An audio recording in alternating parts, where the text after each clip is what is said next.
இந்த உலகத்துல மனுஷன் எவ்வளவோ தவறுகள் செய்யறான். அதுக்கெல்லாம் என்ன காரணம்? அதை பத்தின ஆராய்ச்சி தான் இன்னைக்கு. இதுக்கு ஆராய்ச்சி என்னத்துக்கு? அது தெரிஞ்ச விஷயம் தானே அப்படின்னு நீங்க நினைக்கலாம்.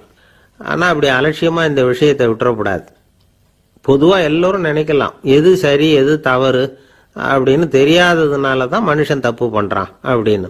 ஆனா அப்படி சொல்லிட முடியாது. மனுஷன் தெரிஞ்சே தான் தவறுகள் பண்றான். இப்போ உதாரணத்துக்கு ஒரு சாலையில இடது பக்கம் போக வேண்டிய ஒருத்தர் நடுக்கோட்டை தாண்டி வலது பக்கமா வண்டியை ஓட்டிட்டு போறாருன்னு வச்சுங்க. என்னப்பா இது தப்பு இல்லையா அப்படின்னு அவர்கிட்ட கேட்டா, அதெல்லாம் எனக்கு தெரியும், நீ உன் வேலையை பார்த்துட்டு போ அப்படிம்பார். வலது பக்கமா போறது தப்புன்னு தெரிஞ்சே தான் அவர் அப்படி செய்யறார், அப்படி போறார். பெரிய உத்தியோகத்தில் இருக்கிறவங்க கூட லஞ்சம் வாங்குறாங்க. அவங்களுக்கெல்லாம் லஞ்சம் வாங்குறது தப்புன்னு தெரியலன்னு அர்த்தம். திருடுறது தப்புன்னு தெரியாமலாம் மனுஷன் திருடுறான். நல்லாவே தெரியும். நீங்க வேணும்னா கேட்டு பாருங்க, வேற வழி இல்லை அதனால தான் திருடுறேன்பா. திருடுறது ஒரு புண்ணியமான காரியம்னு திருடனே கூட சொல்ல மாட்டான். திருடுறது தவறுங்கிறது திருடனுக்கு தெரியும் அப்படிங்கறத விளக்கறதுக்காக ஒரு பெரியவர் ஒரு கதை சொன்னார். அதாவது 2 திருடர்கள் 2 பேரும் சேர்ந்து ஒரு வீட்டுக்கு போய் ஒரு 10,000 ரூபாயை திருடிட்டு வந்துடுறாங்க. ஒரு காட்டு வழியா வந்துகிட்டு இருக்கிறாங்க. இன்னும் விடியல. 2 பேருக்கும் தூக்கம் கண்ணை சுத்துது. சரி, இப்படியே ஒரு மரத்தடியில படுத்து தூங்குவோம், காலையில விடிஞ்சதும் இந்த பணத்தை 2 பேரும் பங்கு போட்டுக்குவோம் அப்படின்னு முடிவு பண்றாங்க. அதே மாதிரி படுத்து தூங்குறாங்க. நடு ராத்திரியில ஒரு திருடன் முழிச்சுக்கிறான். விடிகிற வரைக்கும் காத்துக்கிட்டு இருந்தா 5,000 ரூபா தான் கிடைக்கும், இப்பவே கம்பி நீட்டினா 10,000 ரூபா கிடைக்கும் அப்படின்னு யோசிச்சு பார்த்துட்டு ஒரு முடிவுக்கு வந்தான். மெதுவா அந்த 10,000த்தையும் சுருட்டிக்கிட்டு அடுத்தவனுக்கு தெரியாம ஓடி போயிட்டான். விடியுது. அடுத்தவன் எழுந்திரிச்சு பாக்குறான். பணத்தையும் காணல, பாகஸ்தனையும் காணல. இந்த திருடன் அந்த திருடனை திட்டுறான். திருட்டு பய, அயோக்கிய பய, இப்படி அநியாயமா கிளப்பிட்டு போட்டானே அப்படிங்கிறான். இதுல இருந்து என்ன தெரியுது? தெரியாம எடுத்துக்கிட்டு போறது திருட்டு, அயோக்கியத்தனம், அநியாயம் அப்படிங்கிறது இவனுக்கு தெரிஞ்சிருக்குது. அதனாலதான் அடுத்தவனை பார்த்து இப்படி திட்டுறான். அதனால தெரியாததுனால மனுஷன் தவறு பண்றான்னு சொல்றது சரியில்லை. அப்படின்னா மனுஷன் பண்ற தவறுகளுக்கு உண்மையான காரணம் தான் என்ன? இதே சந்தேகம் அர்ஜுனனுக்கும் வந்துதான். அதனாலதான் அவன் பகவானை பார்த்து கேட்கறான். மனுஷன் தன் விருப்பத்துக்கு விரோதமா ஏதோ ஒரு சக்தியினால பலாத்காரமா இழுக்கப்பட்டது மாதிரி பாவம் பண்றானே, அந்த சக்தி என்ன அப்படின்னு கேட்கறான். இதுக்கு பகவான் பதில் சொல்றார். காமமும் குரோதமும் தான் அந்த சக்திகள், அதாவது ஆசையும் சினமும். இது 2ம் உன்னுடைய எதிரிகள் அப்படிங்கறத புரிஞ்சுக்கோ அப்படிங்கிறார். இன்னமும் நுணுக்கமா பார்த்தா காமத்தினுடைய மறு உருவங்கள் தான் குரோதமும் லோபமும். ஆசை நிறைவேறலன்னா குரோதம், அதாவது கோபம். ஆசை நிறைவேறிட்டதுன்னா லோபம், அதாவது பேராசை. பாவத்தை கண்ட்ரோல் பண்ணணும்னா அதுக்கு மெயின் சுவிட்ச் எது அப்படிங்கிறது இப்பதான் தெரியுது. அதுக்கு மனுஷன் தெரிஞ்சே தான் தவறு பண்றான் அப்படின்னு பேசிக்கிட்டோமே. அதுக்கு ஒரு உதாரணம். ஒரு ஆளு ஹோட்டல்ல சாப்பிட போனான். சாப்பிட்டு முடிச்சான். எழுந்திரிச்சு முதலாளி கிட்ட பில்லை கொடுத்தான். காசை கொடுக்கல. முதலாளி பணம் கொடுன்னு கேட்டார். இவன் என்கிட்ட பணம் இல்லைன்னா. முதலாளி கொஞ்சம் கூட அலட்டிக்கல. உள்ள இருந்து ஒரு ஆளை கூப்பிட்டார். இவனை கூப்பிட்டுட்டு போய் இட்லி மாவு ஆட்ட சொல்லுன்னார். இவனும் கவலைப்படாம உள்ள போயிட்டான். அப்போ அழைச்சிட்டு போற ஆளு கேக்குறான், ஏன் சார் சாப்பிடுறதுக்கு முன்னாடி காசு இல்லைங்கிறது உங்களுக்கு தெரியாதா அப்படின்னு கேக்குறான். தெரியும், காசு இல்லைங்கிறதும் தெரியும், காசு இல்லாம சாப்பிட்டா மாவாட்டணுங்கிறதும் தெரியும் அப்படின்னா அந்த ஆள். அப்படின்னா நீங்க உங்க வீட்லயே சாப்பிட்டு இருக்கலாமே அப்படின்னு கேக்குறான் அவன். அதுக்கு இவர் சொல்றாரு, அது எப்படி, அங்க சாப்பிட்டாலும் நான் இதே வேலையை தானே செய்ய வேண்டியிருக்கும் அப்படின்னாராம்.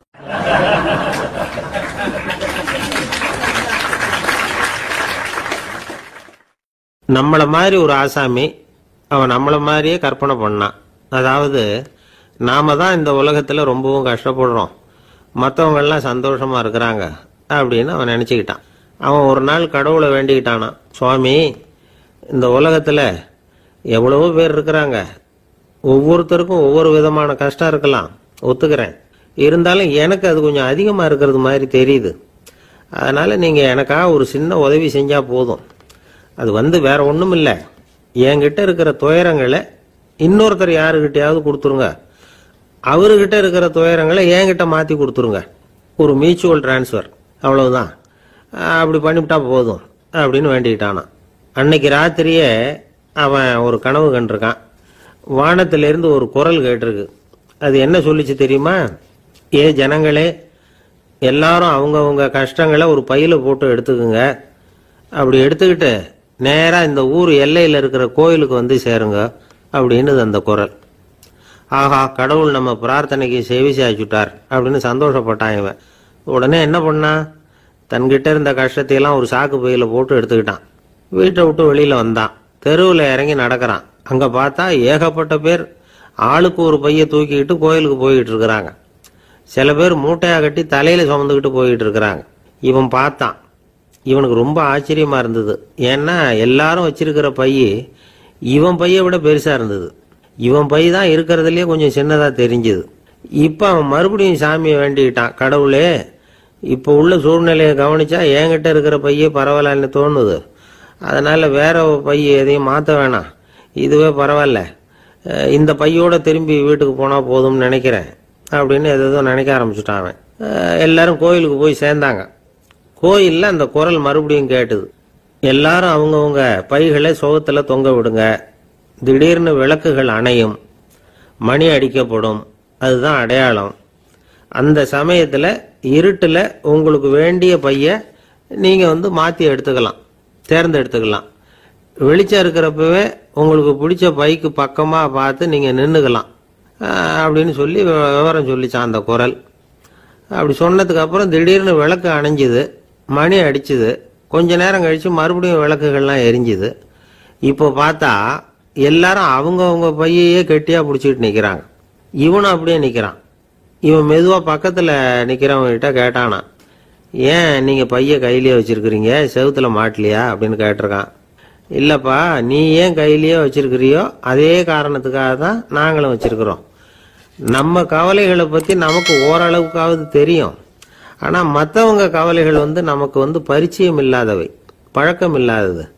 அதனால நமக்கு தெரிஞ்ச கவலைகளை சமாளிக்கிறது சுலபம். தெரியாததை சமாளிக்கணும்னா மறுபடியும் ஆரம்பத்திலிருந்து ஆரம்பிக்கணும். அதனால பழைய நண்பர்களோடு வாழறது தான் மேல் அப்படின்னு ஆனான்.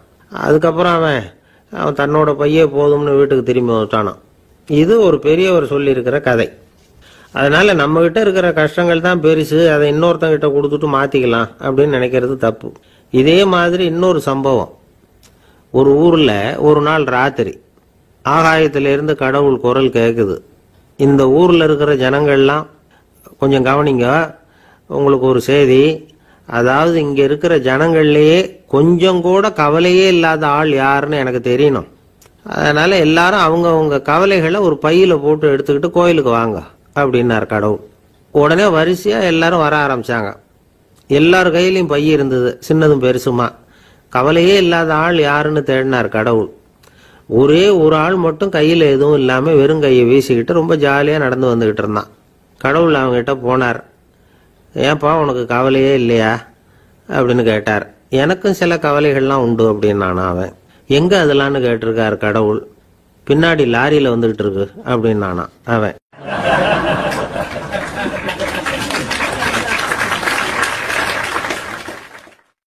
சங்கீத வித்வான்கள்ல பல வகை உண்டு.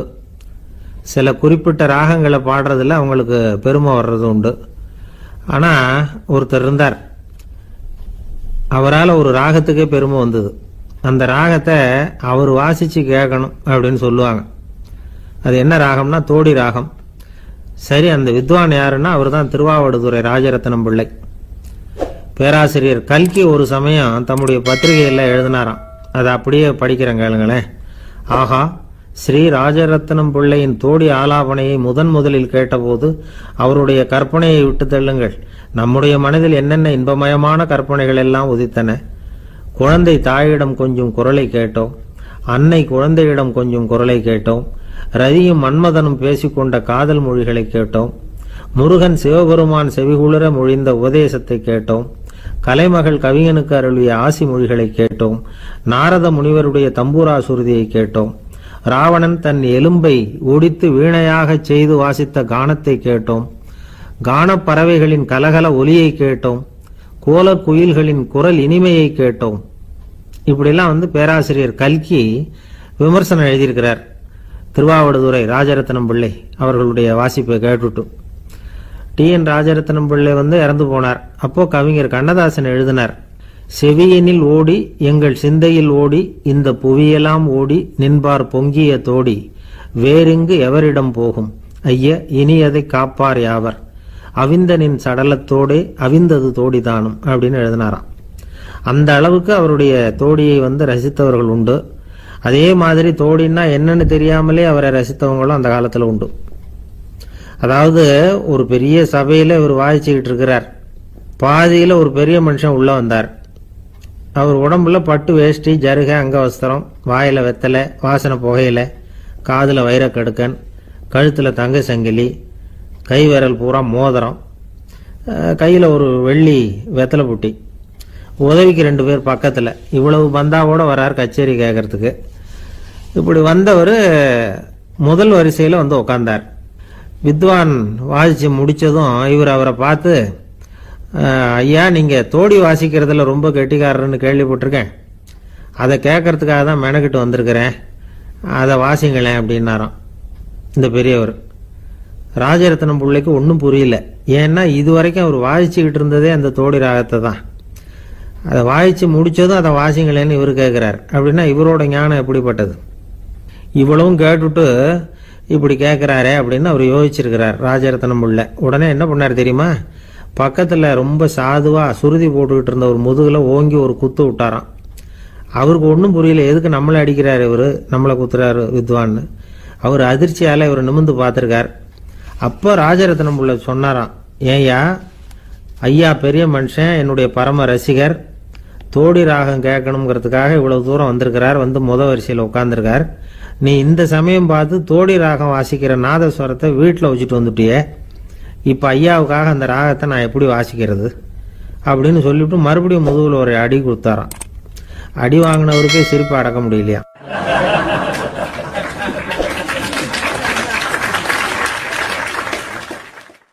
ஒரு மனுஷனை பார்த்து என்கிட்ட வாலாட்டாதே அப்படின்னு சொன்னா அவன் நம்ம கிட்ட ஏதோ வம்புக்கு வர்றான்னு அர்த்தம். ஒரு நாயை பார்த்து யாரும் என்கிட்ட வாலாட்டாதே அப்படின்னு சொல்றது இல்லை. ஏன்னா நாய் வாலாட்டுனா அது நம்ம கிட்ட தன்னுடைய நன்றியை தெரிவிக்கிறதாக நினைச்சுக்கிட்டு இருக்கிறோம். ஆனா அது அப்படி இல்லை அப்படின்னு சொல்றாங்க அது சம்பந்தமான நிபுணர்கள். ஒரு நாய் தன்னுடைய வாலை இந்த பக்கமும் அந்த பக்கமுமா இப்படியும் அப்படியும் ஆட்டிக்கிட்டு இருந்தா அது பதட்டத்துல கூட இருக்கலாம். நாய் நட்பா இருந்தாலும் வாலாட்டும், ஆத்திரத்துல இருந்தாலும் வாலாட்டும், கோபத்துல இருந்தாலும் வாலாட்டும், குழப்பத்துல இருந்தாலும் வாலாட்டும், மகிழ்ச்சியா இருந்தா கூட அது வாலாட்டும். அதை நாம தப்பா புரிஞ்சுக்கிட்டு அதுகிட்ட போய் மாட்டிக்க கூடாது. நாயை பத்தி எனக்கு நல்லா தெரியும் அப்படின்னு சொல்றவங்க கூட அதுகிட்ட கடி வாங்கிட்டு நிக்கிறது உண்டு. நிபுணர்கள் என்ன சொல்றாங்க தெரியுமா? எப்பவுமே நாய்கள் திடீர்னு கடிச்சு விடுறது இல்ல, கடிக்கிறதுக்கு முன்னாடி சில அறிகுறிகளை காட்டும். அதை சரியா புரிஞ்சுக்கிட்டோம்னா தப்பிச்சுக்கலாம். ஒரு வீட்டுக்கு போறீங்க, அங்க புதுசா ஒரு நாயை பாக்குறீங்க, உடனே அதுகிட்ட போய் குனிஞ்சு சிரிச்சுக்கிட்டே அது தலையில தட்டுறீங்க. இது ரொம்ப தப்பான். ஒரு நாய் இன்னொரு நாயை நேருக்கு நேரு பார்த்து பல்ல காட்டுனா அது தன்னுடைய தன்முனைப்பை காட்டுதுன்னு அர்த்தமா. உன்னை விட நான் பெரியவன் அப்படின்னு சொல்லுதுன்னு அர்த்தம். அதனால நீங்க அது மாதிரி கிட்ட போய் சிரிக்கிறோம் அப்படின்னு நினைச்சுக்கிட்டு பல்ல காட்டினா உங்களையும் எதிரியா நினைச்சிரும். இன்னொரு விஷயம் என்னன்னா, தலையில தட்டுனா நாய்க்கு பிடிக்காது. அது தன்னை அடக்கிறதாகவும் அச்சுறுத்துறதாகவும் நினைச்சுக்கிட்டு இருக்கும். சரி, அப்படின்னா புதுசா ஒரு இடத்துல அல்லது வீட்டுல நாய்க்குட்டியை பார்த்தா என்ன பண்றது? நீங்க சும்மா இருங்க, அதுவா கிட்ட வரட்டும். அதுக்கப்புறம் அதுகிட்ட கனிவா பேசுங்க.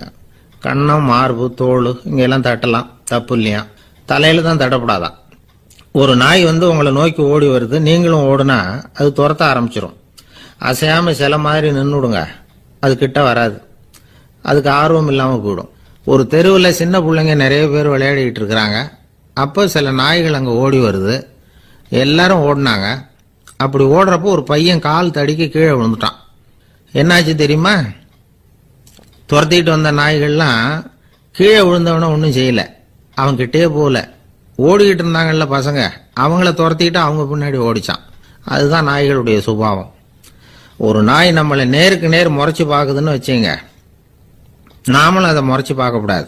நாம வேற பக்கம் எங்கேயாவது பார்க்க ஆரம்பிச்சிடணும். ஒரு நாய் கோபமா இருந்ததுன்னா அதோட வால் உறுதியா நேரா நிற்கும். ஒரு நாய் பணிந்து போனா அல்லது பயந்து போனா அது தன்னோட வாலை காலுக்கு நடுவில் வச்சுக்கும். ஒரு நாய் நம்மளை பார்த்து பயந்து நிக்குதுன்னு வச்சுங்க, அதனால நமக்கு ஆபத்து இல்லைன்னு நினைச்சிடக்கூடாது. உங்களை பார்த்துட்டு ஒரு நாய் ஒடுங்குச்சுன்னா நீங்க விலகி போயிடணும் அப்படின்னு அது நினைக்குது. நிறைய பேர் பயந்து போன நாயால கடிபடுறாங்க.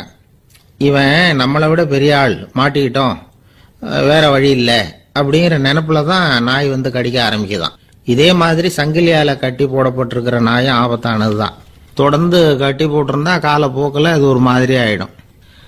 நாய் வந்து குழந்தைகளை கடிக்காது அப்படின்னு சில பேர் சொல்லுவாங்க. அதுவும் ஒரு தவறான நம்பிக்கை. அதனால சின்ன குழந்தைகளை தனியா நாயோட விளையாட விடக்கூடாது. ஆக கூடி நாயை பத்தி நிறைய விஷயம் புரிஞ்சுக்க வேண்டியிருக்குது. ஒருத்தர் தன்னுடைய நண்பர் வீட்டுக்கு போயிருந்தார். அவசியம் எங்க வீட்டில் சாப்பிட்டுட்டு தான் போகணும் அப்படின்னு ரொம்ப அன்பா சொல்லிவிட்டார். அதை மீற முடியல இவரால். சரின்னு உட்காந்துட்டார். சாப்பாடு போட்டாங்க. சாப்பிட ஆரம்பிச்சார். அவங்க வீட்டில் கட்டி போட்டிருந்த நாய்க்குட்டி இவர் சாப்பிட்றத முறைச்சு பார்த்தது. ஏன் இப்படி என்ன இது முறைச்சு பார்க்குது உங்க வீட்டு நாய்க்குட்டி அப்படின்னு அவர் கேட்டார். அப்போ அவங்க சொன்னாங்களாம், அதுகிட்ட ஒரு கெட்ட பழக்கம்ங்க, தன்னோட தட்டுல யாரு சாப்பிட்டாலும் அது அப்படிதான் முறைச்சு பார்க்கும் அப்படின்னாரா அவரு.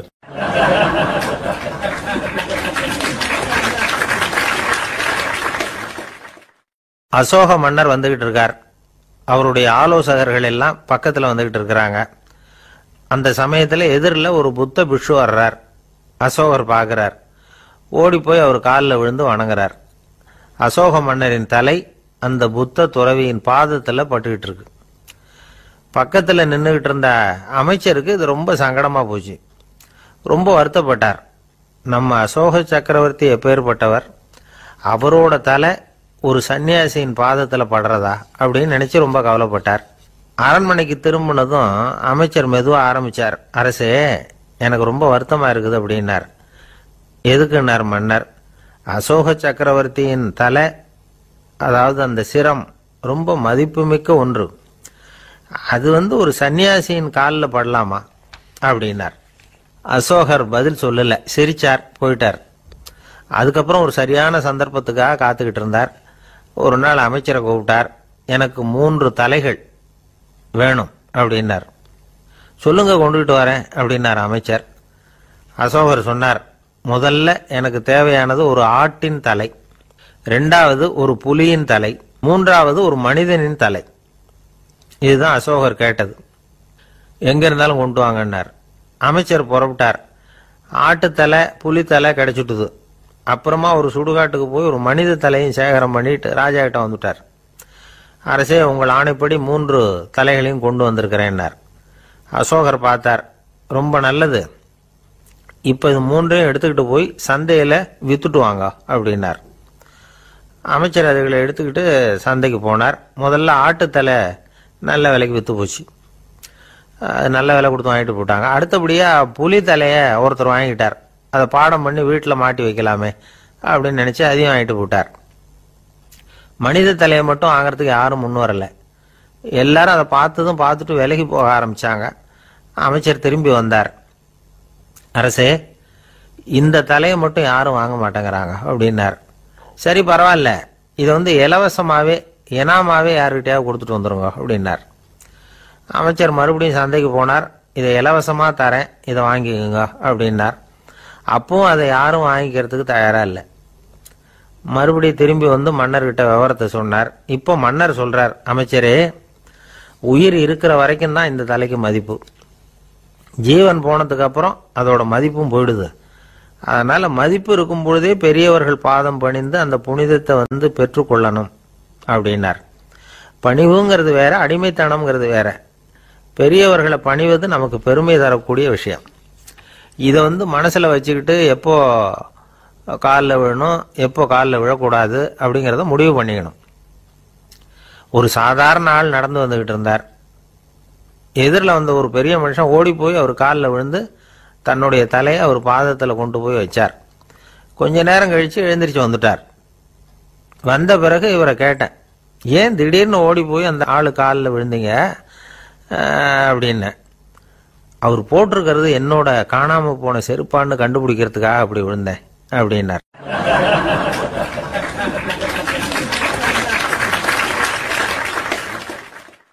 இன்பம் துன்பம் இது ரெண்டும் சேர்ந்தது தான் வாழ்க்கை. இது எல்லாரும் சொல்லிட்டு இருக்கிற ஒரு உண்மை. அது சரி, இது ரெண்டும் வர்றதுக்கு என்ன காரணம்? துறவி ஒருத்தர் யோசிச்சு பார்த்திருக்கார். இன்ப துன்பம் தோன்றுவதற்கு முக்கியமா 6 காரணங்கள் உண்டு அப்படிங்கிறார் அவர். அது என்னங்கிறத நாமளும் தெரிஞ்சு வச்சுக்குவோமே. இப்ப முதல் காரணம் சுயநலம். ஒரு தாயார் தன்னுடைய சுயநலம் கருதி தன்னுடைய மகன் இன்பமா இருக்கணும்னு ஆசைப்படுறாங்க. மகனும் அப்படியே ஆசைப்படுறான். அதனால தாயாரின் இன்ப துன்பங்களை பார்த்துட்டு மகனும் இன்ப துன்பம் அடையறான். அந்த அம்மாவுக்கும் அதே நிலைமை தான். 2வது காரணம் உறவு. நான் துறவியான பிறகு கூட உறவுங்கிற காரணத்தினால தான் தாயாருடைய சுக துக்கங்களை கண்டு நானும் சுக துக்கம் அடைகிறேன். என் தாயாருடைய நிலைமையும் இதுதான் அப்படிங்கிறார் ஒரு துறவி. 3வது காரணம் என்னன்னா அறிமுகம். எனக்கு அறிமுகமான ஒருத்தரை ரயில் நிலையத்தில் சந்திக்கிறேன். அவர் தன்னுடைய பணப்பையை எங்கேயோ தொலைச்சு விட்டு வருத்தப்பட்டு இருக்கிறார். நானும் வருத்தப்படுறேன்.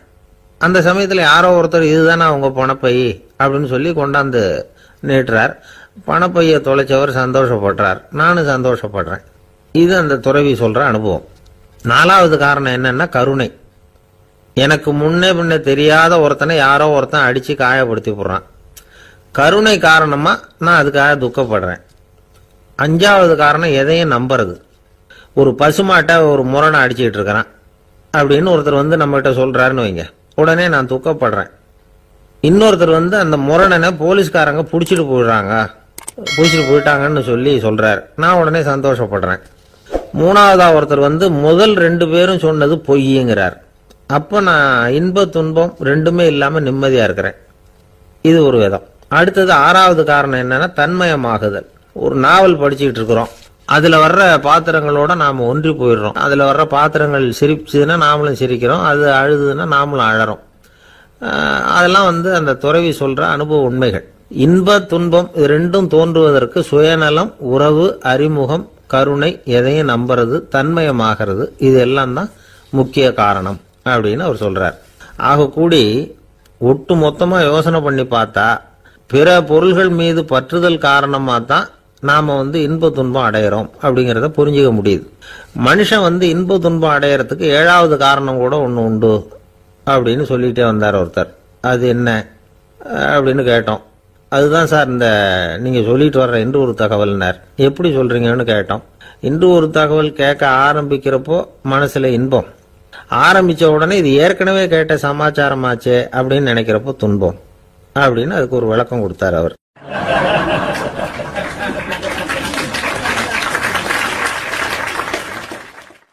கடற்கரை ஓரமா ஒரு பெரியவர் கையால மணலை கீறிக்கிட்டே உட்காந்துருக்கிறார். என்னத்தையும் தேடிட்டு இருக்கிறது மாதிரி தெரிஞ்சுது. மெதுவா கிட்டத்துல போய் என்னத்தை தேடிட்டு இருக்கிறீங்க அப்படின்னு கேட்டோம். அவரு சாவகாசமா நிமிந்து பார்த்து நிம்மதியை தேடிட்டு இருக்கிறேன்னார். நாங்க ஒரு மாதிரி ஆயிட்டோம். இருந்தாலும் சமாளிச்சுக்கிட்டு, சார் மணல்ல கிழிஞ்சல் தான் கிடைக்கும், நிம்மதி கிடைக்காது அப்படின்னோம். சரி, இன்னைக்கு வசமா நம்ம கிட்ட ஒரு ஆள் மாட்டிக்கிட்டார் அப்படின்னு நினைச்சு அவர் பக்கமா போய் உட்காந்துக்கிட்டு கதை சொல்ல ஆரம்பிச்சிட்டோம். ஒரு பெரிய மன்னர் இருந்தார். அவருக்கு எல்லா வசதியும் இருந்தது. இருந்தாலும் ஒரே ஒரு குறை. அது என்னன்னா நிம்மதி இல்லைங்கிற குறை. அரண்மனையில தினமும் கலை நிகழ்ச்சி, நாட்டியம் எல்லாம் நடந்துகிட்டு தான் இருந்தது. இருந்தாலும் நிம்மதி இல்லை. சரி, நிம்மதி எங்க கிடைக்கும் அப்படின்னு தேட ஆரம்பிச்சார். உடனே அதுக்கான முயற்சிகள்ல தீவிரமா இறங்கினார். நாட்டில் உள்ள தத்துவ மேதைகளை எல்லாம் கூப்பிட்டுட்டு வர சொன்னார். எல்லாரும் சேர்ந்தாங்க. அவங்கள பார்த்து நிம்மதி எங்க இருக்குது அப்படின்னு விசாரிச்சார். அவங்களுக்கு அது தெரிஞ்சா ஏன் இப்படி ராஜா முன்னாடி நின்றுட்டு இருக்க போறாங்க? ராஜாவோட கேள்விக்கு ஒவ்வொருத்தரும் ஒவ்வொரு மாதிரி விளக்கம் கொடுக்க ஆரம்பிச்சிட்டாங்க. எந்த பதிலும் ராஜாவுக்கு திருப்தி அளிக்கக்கூடிய அளவுக்கு இல்லை. சரி, போயிட்டு வாங்கன்னு சொல்லி அவங்கள எல்லாம் அனுப்பி வச்சுட்டார். ஒரு நாள் அவர் மாளிகையில உப்பருகையில நின்றுட்டு இருக்கிறார். அந்த சமயத்துல தெருவில் ஒரு பிச்சைக்காரன் ரொம்ப உல்லாசமா பாட்டு பாடிக்கிட்டே போயிட்டு இருக்கிறான். குரல்ல ஒரு சந்தோஷம், நடையில ஒரு மிடுக்கு. அவங்ககிட்ட கொஞ்சம் கூட கவலை இருக்கிறதா தெரியல. உடனே ராஜா இதை பார்த்தார். ஏவலாளிகளை கைதட்டி கூப்பிட்டார். உடனே ஓடி போய் அந்த பிச்சைக்காரனை இங்க அழைச்சிட்டு வாங்கன்னு உத்தரவு போட்டார். இவங்க உடனே ஓடி போய் அவனை கூப்பிட்டாங்க. அரண்மனைக்கு வாழ்ந்தாங்க. அவன் வரல. அரண்மனைக்குள்ள அடி எடுத்து வைக்க மாட்டேன்னு சொல்லிவிட்டான். ராஜா கிட்ட விஷயத்தை சொன்னாங்க. அவருக்கு ரொம்ப ஆச்சரியம், இப்படி ஒரு ஆள் இருக்கிறானா அப்படின்னு. சரி, அவன் என்னதான் சொல்றான் அப்படின்னு விசாரிச்சார். இவன் மறுபடியும் தெருவுக்கு போய் கேட்டாங்க. என்னை பார்க்கணும்னா ராஜா விருப்பப்பட்டாருன்னா அவரை வேணும்னா இங்க வர சொல்லுங்க அப்படின்னு சொல்லிவிட்டான். அதை ராஜா கிட்ட சொன்னாங்க. அவருக்கு கோபம் வரல. இவ்வளவு சுதந்திர உணர்வோடு இருக்கிறவன் சாதாரண ஆளா இருக்க முடியாது அப்படின்னு நினைச்சார். உடனே கிடுகிடுன்னு இறங்கி தெருவுக்கு வந்தார். பிச்சைக்காரங்கிட்ட போனார். நீ கவலைப்படாம சந்தோஷமா பாடிட்டு போறியே, அது எப்படி முடியுது உன்னால அப்படின்னு கேட்டார். ஏன் அப்படி கேக்குறீங்கன்னு அவன், அதுக்கு இல்ல, எனக்கு அரண்மனையில எவ்வளவோ சுகபோகங்கள்லாம் இருக்கு, இருந்தாலும் நிம்மதி இல்லை. இது ஏன்னு எனக்கு தெரியல. இந்த தேசத்துல உள்ள அறிஞர்களை எல்லாம் கூப்பிட்டு கேட்டு பார்த்துட்டேன், அவங்களுக்கும் தெரியல. உன்னை கேட்டா தெரியும்னு நினைச்சேன், அதனாலதான் சந்திக்கிறதுக்கு ஆசைப்பட்டேன். ஆனா நீ வரமாட்டேன்னு விட்டியே அப்படின்னார். பிச்சைக்காரன் கடகடன்னு சிரிக்க ஆரம்பிச்சுட்டான். மகிழ்ச்சிக்கும் உங்களுக்கும் தடையா இருக்கிறது இந்த மாளிகை தான். இதை விட்டுட்டு வெளியில வந்துட்டா நிம்மதி தேடிட்டு வந்துடும்னா. நான் அரசன், எனக்குன்னு கடமைகள் இருக்கு, அதையெல்லாம் விட்டுட்டு எப்படி வர முடியும்னார் ராஜா. ரெண்டும் ஒரே நேரத்தில் கிடைக்கணுங்கிறது முடியாத காரியம். உங்க சுகபோகத்துக்கு விலையாதான் உங்க நிம்மதியை கொடுத்துக்கிட்டு இருக்கிறீங்க. என்ன பாருங்க, என்கிட்ட எதுவும் இல்லை, அதனால எதுவும் போயிடுமோங்கிற பயமும் இல்லை, நிம்மதியா இருக்கிறேன் அப்படின்னா அவன். ராஜா உடனே சந்தோஷப்பட்டு தன்னுடைய மேலங்கியை எடுத்து அவனுக்கு பரிசா கொடுத்தாராம். அவன் சிரிச்சுக்கிட்டே அதை வாங்க மாட்டேன்னு விட்டானான். இதை நீங்க எனக்கு கொடுக்கறதுனால எந்த பயனும் இல்லை, அதே நேரத்தில் அதை வாங்கிட்டேன்னா அடுத்த வினாடியிலிருந்து அதை எப்படி காப்பாத்துறதுங்கிற கவலை எனக்கு வந்து சேர்ந்துடும், அப்புறம் தூக்கம் வராது, நிம்மதி போயிடும் அப்படின்னானா. சொல்லிவிட்டு அவன் பாட்டுக்கு சந்தோஷமா பாடிக்கிட்டே போயிட்டான்.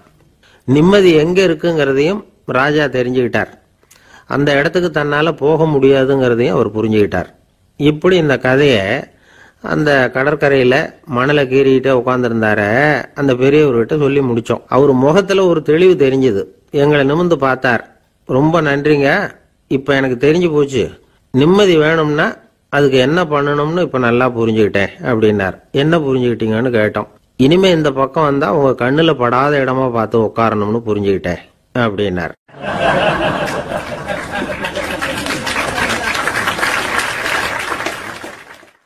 இன்றைக்கு பல பேர் உயில் எழுதி வைக்கிறாங்கல்ல. இந்த உயில்னா என்ன? அதாவது ஒரு நபர் தனக்கு பின்னாடி தன்னுடைய சொத்துக்கள் யாருக்கு போய் சேரணும்னு நினைக்கிறாரோ அந்த நினைப்பை சட்டப்படி உறுதிப்படுத்துறது தான் உயில். சரி, உயிலை யாரு எழுதலாம்? 18 வயசு பூர்த்தியான யாரும் உயில் மூலமா சொத்துக்களை விநியோகிக்கலாம். கண் பார்வை இல்லாதவங்க, காது கேளாதவங்க, வாய் பேச முடியாதவங்க, இவங்கெல்லாம் கூட உயில் எழுதி வைக்கலாம். புத்தி சுவாதீனம் இல்லாதவங்க கூட சில சமயம் புத்தி தெளிவா இருந்தா உயில் எழுதலாமா. குடிபோதையில் இருக்கிறவங்க, தாங்கள் என்ன செய்யறோங்கிறது தெளிவா அறிய முடியாதவங்க, நோய் நொடியில் இருக்கிறவங்க, இவங்கெல்லாம் உயில் எழுத முடியாது. ஒருத்தரை நிர்பந்தப்படுத்தி ஏமாத்தி அல்லது சுய நினைவில்லாத ஒருத்தர்கிட்ட எழுதி வாங்கி வைக்கிற உயில் செல்லாது. உயிலை இந்த முறையில தான், இந்த படிவத்துல தான் எழுதணும்னு சட்டத்துல விதி எதுவும் கிடையாது. இதுக்கு முத்திரை கட்டணமும் கிடையாது. உயிலை வெற்று காகிதத்துல எழுதலாம். அச்சடிக்கணும், டைப் அடிக்கணுங்கிற அவசியம் கூட இல்லை. கையாலேயே கூட எழுதலாம். எழுதி இருக்கிறது புரியணும், அவ்வளவுதான். குறைந்தபட்சம் 2 சாட்சிகளை வச்சுக்கிட்டு உயில் எழுதுறவர் அதுல கையெழுத்து போடணும். கையெழுத்து போட தெரியாதுன்னா இடது கை பெருவிரல் ரேகை வைக்கலாம். உயில் சாசனத்துக்கு சாட்சிகள் கையெழுத்து இல்லைன்னாலும் அது செல்லாது. அப்புறம் பிரிவிலேஜ்டு வில் அப்படின்னு இருக்கு, அதுக்கு மட்டும் சாட்சிகள் தேவையில்லை. அது என்னன்னா, இந்த விமானப்படை, கப்பல் படை அல்லது யுத்தத்துல பணிபுரியும் நபர்கள் அவங்கெல்லாம் இருக்கிறாங்க இல்லையா, அப்படிப்பட்டவங்க எழுதுற உயில் அது. அதுக்கு சில விசேஷ சலுகைகள் உண்டு. ஒருத்தர் முதல்ல ஒரு உயில் எழுதி வைக்கிறார், அதுக்கப்புறம் மனசு மாறி போகுது, அது வேணாம்னு நினைக்கிறார், ரத்து செஞ்சுடலாம். அதுக்கப்புறம் வேற உயிலும் எழுதலாம். உயிரோடு இருக்கிற வரைக்கும் எத்தனை தடவை வேணும்னாலும் உயில் எழுதலாம். கடைசியா எழுதப்பட்ட உயில் சட்டப்படி சரியா இருந்தா அதுதான் அமலுக்கு வரும். சரி, எழுதுற உயில ரகசியமா வச்சிருக்கிறது எப்படி? இது ஒரு கேள்வி. இதுக்கு என்ன செய்யணும்னா, ஒருத்தர் உயில எழுதினதுக்கு அப்புறம் அவர் தானாவோ அல்லது அங்கீகரிக்கப்பட்ட முகவர் மூலமாகவோ, அதாவது ஒரு ஏஜென்ட் மூலமாகவோ, ஒரு கவர்ல போட்டு சீல் வச்சு கவர் மேல தன்னுடைய பெயரை எழுதி அல்லது அந்த ஏஜென்ட் பெயரை எழுதி கவர் மேல என்ன அடக்கம் செய்யப்பட்டிருக்கு, உள்ள என்ன இருக்கு அப்படிங்கிற விவரம்லாம் எழுதி சார் பதிவாளர்கிட்ட ஒப்படைக்கலாம். இதுக்கு கட்டணம் உண்டு. அதுக்கப்புறம் எப்ப தேவைப்படுதோ அப்போ ஒரு மனு கொடுத்து அந்த கவரை திரும்ப வாங்கிக்கலாம். இப்ப எழுதுற உயில இவ்வளவு நாளுக்குள்ள பதிவு செய்யணுங்கிற கால வரையறை உண்டா அப்படின்னு ஒரு கேள்வி வரலாம் இல்லையா? எப்ப வேணும்னாலும் பதிவு செய்யலாம். நம்மால் ஒருத்தர் ஒரு நாள் ரொம்ப அவசரமா வந்தார். இந்த உயில் எழுதுறது சம்பந்தமா பூரா விவரமா எனக்கு உடனே தெரியணும்னார். நான் உடனே அவரை வக்கீல் ஒருத்தர்கிட்ட அழைச்சிட்டு போனேன். இவர் அவர்கிட்ட எல்லா விவரமும் கேட்டு தெரிஞ்சுக்கிட்டார். ரொம்ப தேங்க்ஸ்ன்னு சொல்லிவிட்டு 2 பேரும் வெளியில வந்தோம். அதுக்கப்புறம் இவர்கிட்ட கேட்டேன், ஆமா இவ்வளவு விவரமா கேட்குறீங்களே, உங்களுக்கு எத்தனை பிள்ளைங்க சார் அப்படின்னு கேட்டேன். 6 பேர் சார் அப்படின்னார். சரி, இருக்கிற சொத்து எவ்வளவுன்னு கேட்டேன். அதை இனிமே தான் சம்பாதிக்க போறேன் அப்படின்னார்.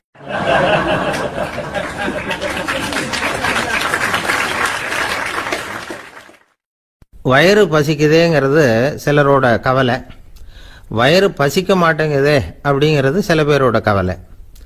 2 விதமான கவலைக்கும் வயிறு தான் காரணமாக இருக்குது. வயிறு பசிச்சதுன்னா அது இயற்கை, வயிறு பசிக்கலைன்னா அது வியாதி.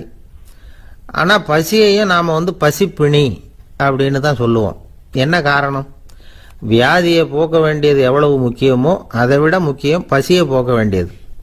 ஒரு சமுதாயத்தில் பசிப்பிணியே இருக்கக்கூடாது, அதுதான் நல்ல சமுதாயம்.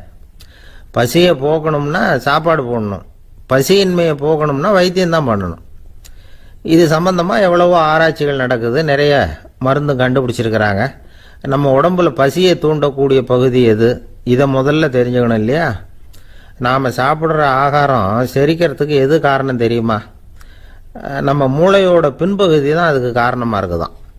மூளையின் பின்பகுதியில் நரம்பு செல்களால் ஆன 2 வகையான ஆரக்சின்கள் தான் பசியை உண்டாக்குது அப்படின்னு கண்டுபிடிச்சிருக்கிறாங்க.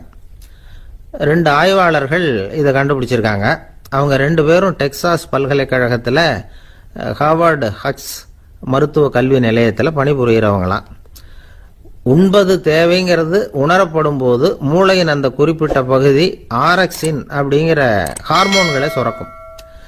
அது பசி உணர்வை தூண்டும் அப்படிங்கிறது தான் அந்த ஆய்வாளர்களின் கண்டுபிடிப்பு.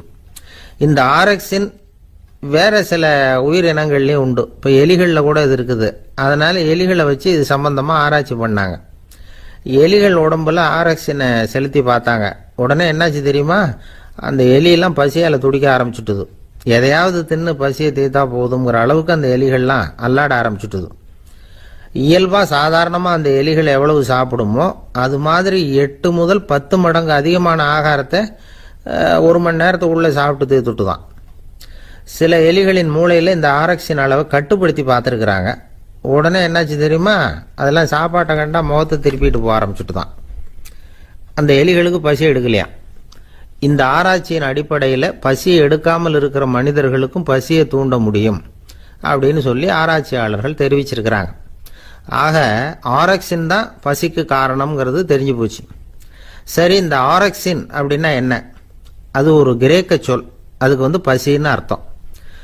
நம்ம ஆளுங்களுக்கெல்லாம் பசியை தூண்டுறதுக்கு மருந்து தேவையில்லை, பசியை குறைக்கிறதுக்கு தான் மருந்து தேவை.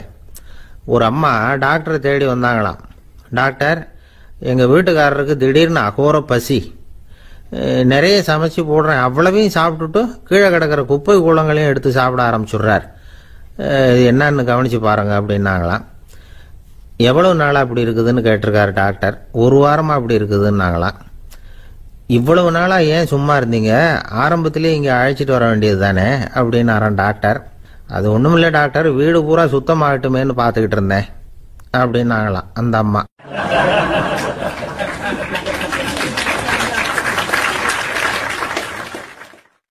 உங்க மேல எனக்கு அளவு கடந்த அன்பு அப்படின்னு யாராவது சொன்னா அதை அலட்சியமா நினைச்சிடக்கூடாது. அது கொஞ்சம் சீரியஸான விஷயம். அளவுக்கு மிஞ்சினா எதுவுமே இடைஞ்சல் தானே. அன்பும் அப்படிதான். அன்பு அதிகமா இருந்தா அது எப்படி கெடுதல் பண்ணும் அப்படிங்கிற சந்தேகம் உங்களுக்கு வரலாம். தசரதன் கதை என்னாச்சு? கைகேயி மேல வச்ச அளவு கடந்த அன்பு ராமன் காட்டுக்கு போறாப்புல ஆயிட்டுதுல்ல. தசரதன் எப்பேற்பட்ட அரசன். விஸ்வாமித்திரர் சொல்றார், என்ன மாதிரி முனிவர்களுக்கும் தேவர்களுக்கும் ஏதாவது கஷ்டம் வந்தா முதல்ல முருகன் கிட்ட போவோம், அப்புறம் பரமசிவனை போய் பார்ப்போம், அதுக்கப்புறம் திருமால் கிட்ட போவோம், அப்புறம் பிரம்மன் இந்திரன் இவங்களெல்லாம் போய் பார்ப்போம், இவங்களால எல்லாம் முடியலன்னா கடைசியில் அயோத்திக்கு வருவோங்கிறார். உன்னை விட்டா வேற கதி உண்டோ அப்படின்னு தசரதனை பார்த்து விஸ்வாமித்திரரே சொல்றார். அப்பேற்பட்ட அரசன் தசரதன் கைகேயி காலில் விழறான். உன் பாதங்களை தொட்டு கெஞ்சி கேட்டுக்கிறேன், ராமனை காட்டுக்கு அனுப்பாதேங்கிறான். தசரதனுடைய இந்த நிலைமைக்கு என்ன காரணம்? அவன் கைகேயி மேல வச்ச அளவு கடந்த அன்பு தான் காரணம். இப்ப சொல்லுங்க, அன்பா இருந்தாலும் அது அளவுக்கு மீறி போனா கெடுதல் பண்ணுமா பண்ணாதா? அது மட்டும் இல்ல, அளவு கடந்த அன்பு நீதிக்கும் நியாயத்துக்கும் புறம்பான காரியங்களையும் செய்ய வச்சிரும். தசரதன் மிகச்சிறந்த நீதிமான், தர்மத்துக்கு விரோதமா ஒரு காரியமும் செய்யாதவன். அப்பேற்பட்டவன் தன்னுடைய மனைவியை பார்த்து என்ன சொல்றான் தெரியுமா? உனக்காக நான் என்ன செய்யணும் சொல்லு, செய்யறேன். ஒரு குற்றமும் செய்யாத ஒருத்தனை கொல்லணுமா, கொல்றேன். மரண தண்டனை விதிக்கப்பட்ட ஒருத்தனை விடுதலை செய்ய சொல்றியா, செய்யறேன். எந்த பிச்சைக்காரனையாவது கோடீஸ்வரனாக சொல்றியா, ஆக்குறேன். அல்லது கோடீஸ்வரனை பிச்சைக்காரன் ஆக்கணுமா, ஆக்குறேன் அப்படிங்கிறான். நீதிக்கு விரோதமான இந்த பாவங்களை செய்யறதுக்கு அப்பேற்பட்ட அரசன் எப்படி துணிஞ்சான்? மனைவி பேர்ல வச்ச அளவு கடந்த அன்புதான் காரணம். திரிசூலம், வஜ்ராயுதம், வாள் இதுகளால தாக்கப்பட்டா கூட அதையெல்லாம் கொஞ்சம் கூட லட்சியம் பண்ணாத ஒருத்தன் காமதேவனுடைய மலர் அம்புகள் தாக்குனா அதை அவனால தாக்கு பிடிக்க முடியல, விழுந்துடுறான். காமதேவனுக்குள்ள மகிமையே அதுதாங்கிறார் துளசிதாசர். அதனாலதான் பெரியவங்கள்லாம் என்ன சொல்றாங்கன்னா, எதையும் அளவுக்கு மீறி செய்யாதேங்கிறாங்க. அப்பா, அம்மா, மனைவி, மக்கள் எல்லார் பேர்லயும் அன்பு அவசியம்தான். ஆனா அந்த அன்பு அறிவுக்கு புறம்பா இருக்கக்கூடாது, அளவுக்கு மீறி இருக்கக்கூடாது. அப்பதான் வாழ்க்கை சுகமா இருக்கும். இல்லைன்னா அவஸ்தை தான். அளவுக்கு மீறின அன்புங்கிறது புரியுது, அது சரி. அறிவுக்கு புறம்பான அன்புங்கிறது எப்படி? ஒரு தாய்க்கு ஜலதோஷம் அல்லது ஏதோ ஒரு தொற்று நோயின்னு வச்சுங்களேன். அந்த அம்மாவுக்கு தன்னுடைய குழந்தை பேர்ல அளவு கடந்த அன்பு. தனக்கு நோய் இருக்கு, அது அடுத்தவங்களுக்கு தொற்றக்கூடியது அப்படின்னு தெரிஞ்சிருந்தோம் அன்பை காட்டுறதுக்காக அந்த குழந்தைக்கு முத்தம் கொடுக்குறேன்னு தூக்கி வச்சுக்கிட்டு கொஞ்சம் ஆரம்பிச்சதுன்னு வச்சுக்கோங்க, அது நல்லா இருக்குமா? இதுதான் அறிவுக்கு புறம்பான அன்புங்கிறது. அது மாதிரி விலங்குகள்கிட்ட அன்பாயிருன்னு சொல்றோம். அதுக்காக புலிக்கு முத்தம் கொடுக்க முடியுமா? அப்படி கொடுத்தா அது அறிவுக்கு புறம்பான அன்பு. அதனால அன்பு கூட அறிவுபூர்வமா இருக்கணும் அப்படிங்கிறத இன்னைக்கு தகவல் மூலமா நாம புரிஞ்சுக்கணும். இந்த காலத்து காதலன் தன்னுடைய காதலிகிட்ட சொன்னானாம், இதை பாரு, உன் பேர்ல எனக்கு அளவு கடந்த அன்பு, உனக்காக என்ன செய்யணும் சொல்லு, செய்யறேன். நெருப்புல நடக்கணுமா நடக்கிறேன், நீர்ல குதிக்கணுமா குதிக்கிறேன், உயிரையே கொடுக்கணுமா கொடுக்கறேன் அப்படின்னா. சரி, வர்ற ஞாயிற்றுக்கிழமை சாயந்தரம் 6 மணிக்கு இதே இடத்துக்கு வாங்க அப்படின்னு அந்த பொண்ணு. இவன் கொஞ்சம் யோசனை பண்ணி பார்த்துட்டு, அன்னைக்கு மழை பெய்யாம இருந்தா வந்துடுறேன் அப்படின்னானா. ஒரு பெரிய அரசன் இந்த உலகம் பூராவையும் ஆண்டுகிட்டு இருந்தான். ரொம்ப காலம் அப்படி அரசாட்சி பண்ணிக்கிட்டு இருந்தான். திடீர்னு அவனுக்கும் சில எதிரிகள் முளைச்சாங்க. அவங்கெல்லாம் ஒன்று சேர்ந்து இவனை தோற்கடிச்சுட்டாங்க. தோத்து போனதும் இவனுக்கு பயம் வந்துட்டுது, எங்கே எதிரிகள் நம்ம கொண்டுடுவாங்களோ அப்படின்னு. வெளியில வந்தா தனக்கு ஆபத்துன்னு பயந்துக்கிட்டு யாருக்கும் தெரியாம ஒரு குகைக்குள்ள போய் பதுங்கி கிடக்கிறான். நிலைமைய பாருங்க. முதல் நாள் அரண்மனையில அதிகாரம் பண்ணிக்கிட்டு இருந்தவன் மறுநாள் குகையில பயந்து போய் பதுங்கி கிடக்கிறான். ராத்திரி நேரம் வந்தது, பசி வயத்தை கிள்ளுது, பிச்சை எடுத்து சாப்பிட வேண்டிய நிலைமை. பிச்சை எடுக்கிறதுக்கு பாத்திரம் வேணுமே, என்ன பண்றது அப்படின்னு அங்கேயும் இங்கேயும் பார்க்கறான். ஒரு மூலையில யாரோ விட்டுட்டு போன ஒரு ஓடு கிடக்குது. அதை எடுத்துக்கிட்டு புறப்பட்டான். இருட்டில் வழி புரியல. ஏதோ ஒரு யூகத்துல காலை மெதுவா எடுத்து வச்சு நடந்து போயிட்டு இருக்கிறான். வழியில ஒரு கருப்பு நாய் படுத்து கிடந்தது. இருட்டில் அவன் இது கண்ணுக்கு சரியா தெரியல, அவனுக்கு தவறி போய் காலை வச்சுட்டான். அது மேல நாய் சும்மா இருக்குமா, வள்ளுன்னு விழுந்து கடிச்சு விட்டுது. காலை பார்க்கறான், காலத்தையும் நினைச்சு பார்க்கறான். அரண்மனையில வீரக்கழல் அணிந்த காலை உடைய மன்னா அப்படின்னு புகழ்வாங்களே புலவர்கள்லாம். ஆனா அது இன்னைக்கு நாய் கடிச்ச காலம் ஆயிட்டுதே அப்படின்னு நினைக்கிறான். அது மட்டும் இல்ல, முன்னாடி எல்லாம் பொற்கிண்ணங்கள்ல தான் அவன் சாப்பிடுவான். ஆனா இப்போ உடைஞ்சு போன ஓட்டு, அது ஓட்டை கையில வச்சுக்கிட்டு நிக்கிறான். அதுல ஏதாவது யாராவது சாப்பாடு போடுவாங்களான்னு. முன்னாடி எல்லாம் நிறைய பேர் அரண்மனைக்கு வருவாங்க. அரசருக்கு காணிக்கைன்னு சொல்லி இவன் காலடியில கொண்டாந்து கொட்டுவாங்க. அப்போலாம் இவன் அந்த ஜனங்களுடைய முகத்தை திரும்பி கூட பாக்குறது இல்லை, ரொம்ப கர்வமா உட்காந்துருப்பான். அதே ஆளு இன்னைக்கு எல்லார் கண்ணுலையும் படுறது மாதிரி பிச்சை எடுத்துக்கிட்டு இருக்கிறான். அப்போலாம் காணிக்கைகளை தன்னுடைய கையால வாங்குறது தனக்கு கௌரவ குறைச்சல்னு நினைச்சு தன்னுடைய வேலைக்காரங்களை விட்டு தான் அதை வாங்க சொல்லுவான். இப்போ பாத்தீங்கன்னா அவனே தன் கையாலேயே பிச்சை வாங்குறான். நினைச்சு பாருங்க, அந்த மனுஷன் முத நாள் அரசன், மறுநாள் பிச்சைக்காரன். எவ்வளவு வித்தியாசம்! செல்வம் தான் இப்படி ஒரு வித்தியாசம் ஏற்படுறதுக்கு காரணம். அப்படிப்பட்ட செல்வம் வாழ்க்கையை நடத்துறதுக்கு நமக்கு தேவைதான். ஆனா அதையே நாம் அடைய வேண்டிய பயனா நினைக்கிறோம் பாருங்க, அதுதான் வேடிக்கை. இத நம்மாழ்வார் அழகா ஒரு பாசுரத்துல சொல்றார். ஒரு நாயகமாய் ஓட உலகுடன் ஆண்டவர், கருணாய் கவர்ந்த காலர், சிதைகிய பானையர், பெருநாடு காண இம்மையிலே பிச்சைதாம் கொள்வர், திருநாரணன் தாழ் காலம் பெற சிந்தித்து உய்மினோ அப்படிங்கிறார் நம்மாழ்வார். ஒரு பெரிய பணக்காரர் ஒரு துறவிகிட்ட போய், சாமி என்கிட்ட நிறைய பணம் இருக்கு, இருந்தாலும் நிம்மதி இல்லை, என்னால் நிம்மதியாக இருக்க முடியல, என்ன காரணம்னு கேட்டாராம். உடனே அந்த துறவி இதுக்கு நேரடியாக பதில் சொல்லாமல் பக்கத்தில் நின்றுக்கிட்டு இருந்த ஒரு குழந்தைய கூப்பிட்டார். அது ஓடியாந்தது.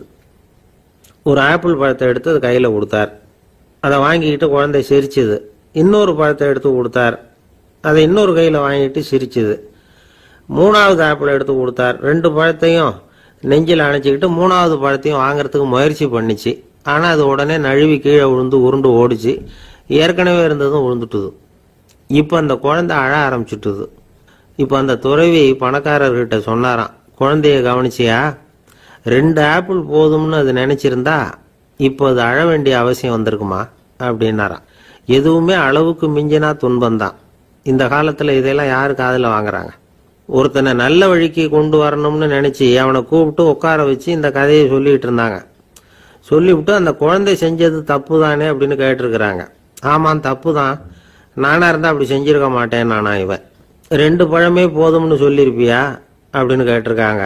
அப்படி இல்லைங்க, அவர் கொடுக்க கொடுக்க ஒவ்வொரு பழமா வாங்கி பின்னாடி வச்சுட்டு மறுபடியும் கையை நீட்டுவேன் அப்படிங்கிறானா. இவெல்லாம் எந்த காலத்துல திருந்துறது?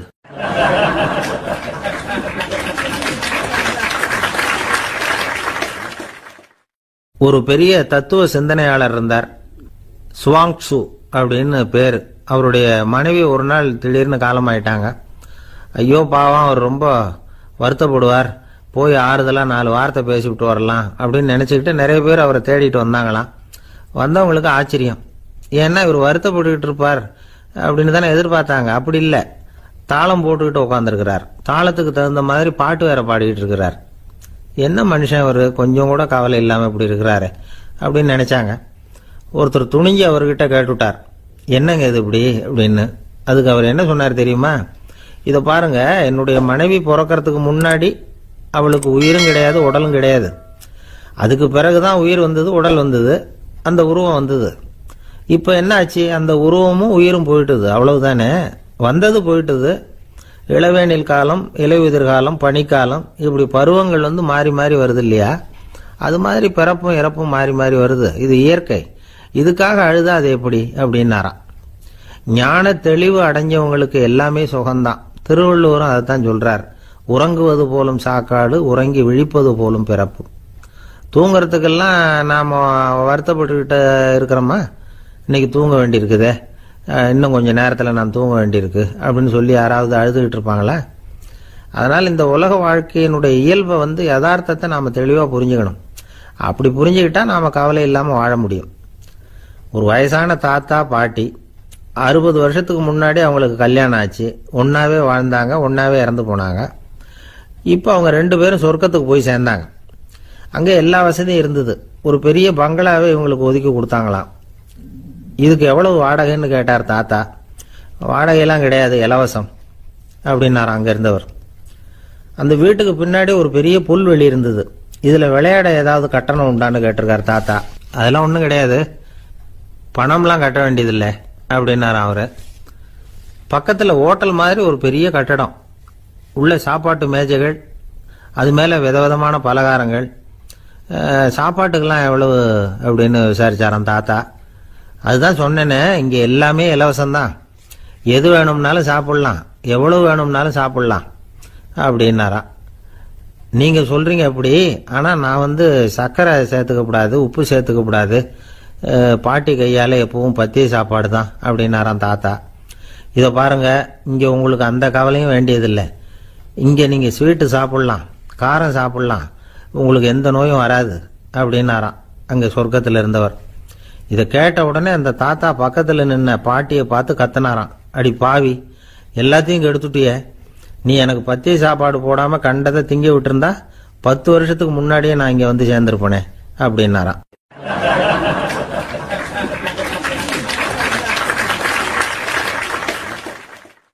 ஒரு சன்னியாசி, அவரு ஒரு நாள் ஒரு கனவு கண்டாராம்.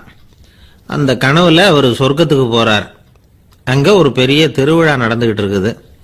எங்க பார்த்தாலும் அலங்கார வளைவுகள், வண்ணமயமான விளக்குகள், பாதைகள் பூரா மலர்கள், எல்லா கட்டடங்களும் ஒளிமயம். அவ்வளவு கோலாகலமா பிரம்மாண்டமா அந்த திருவிழா நடந்துகிட்டு இருக்குது.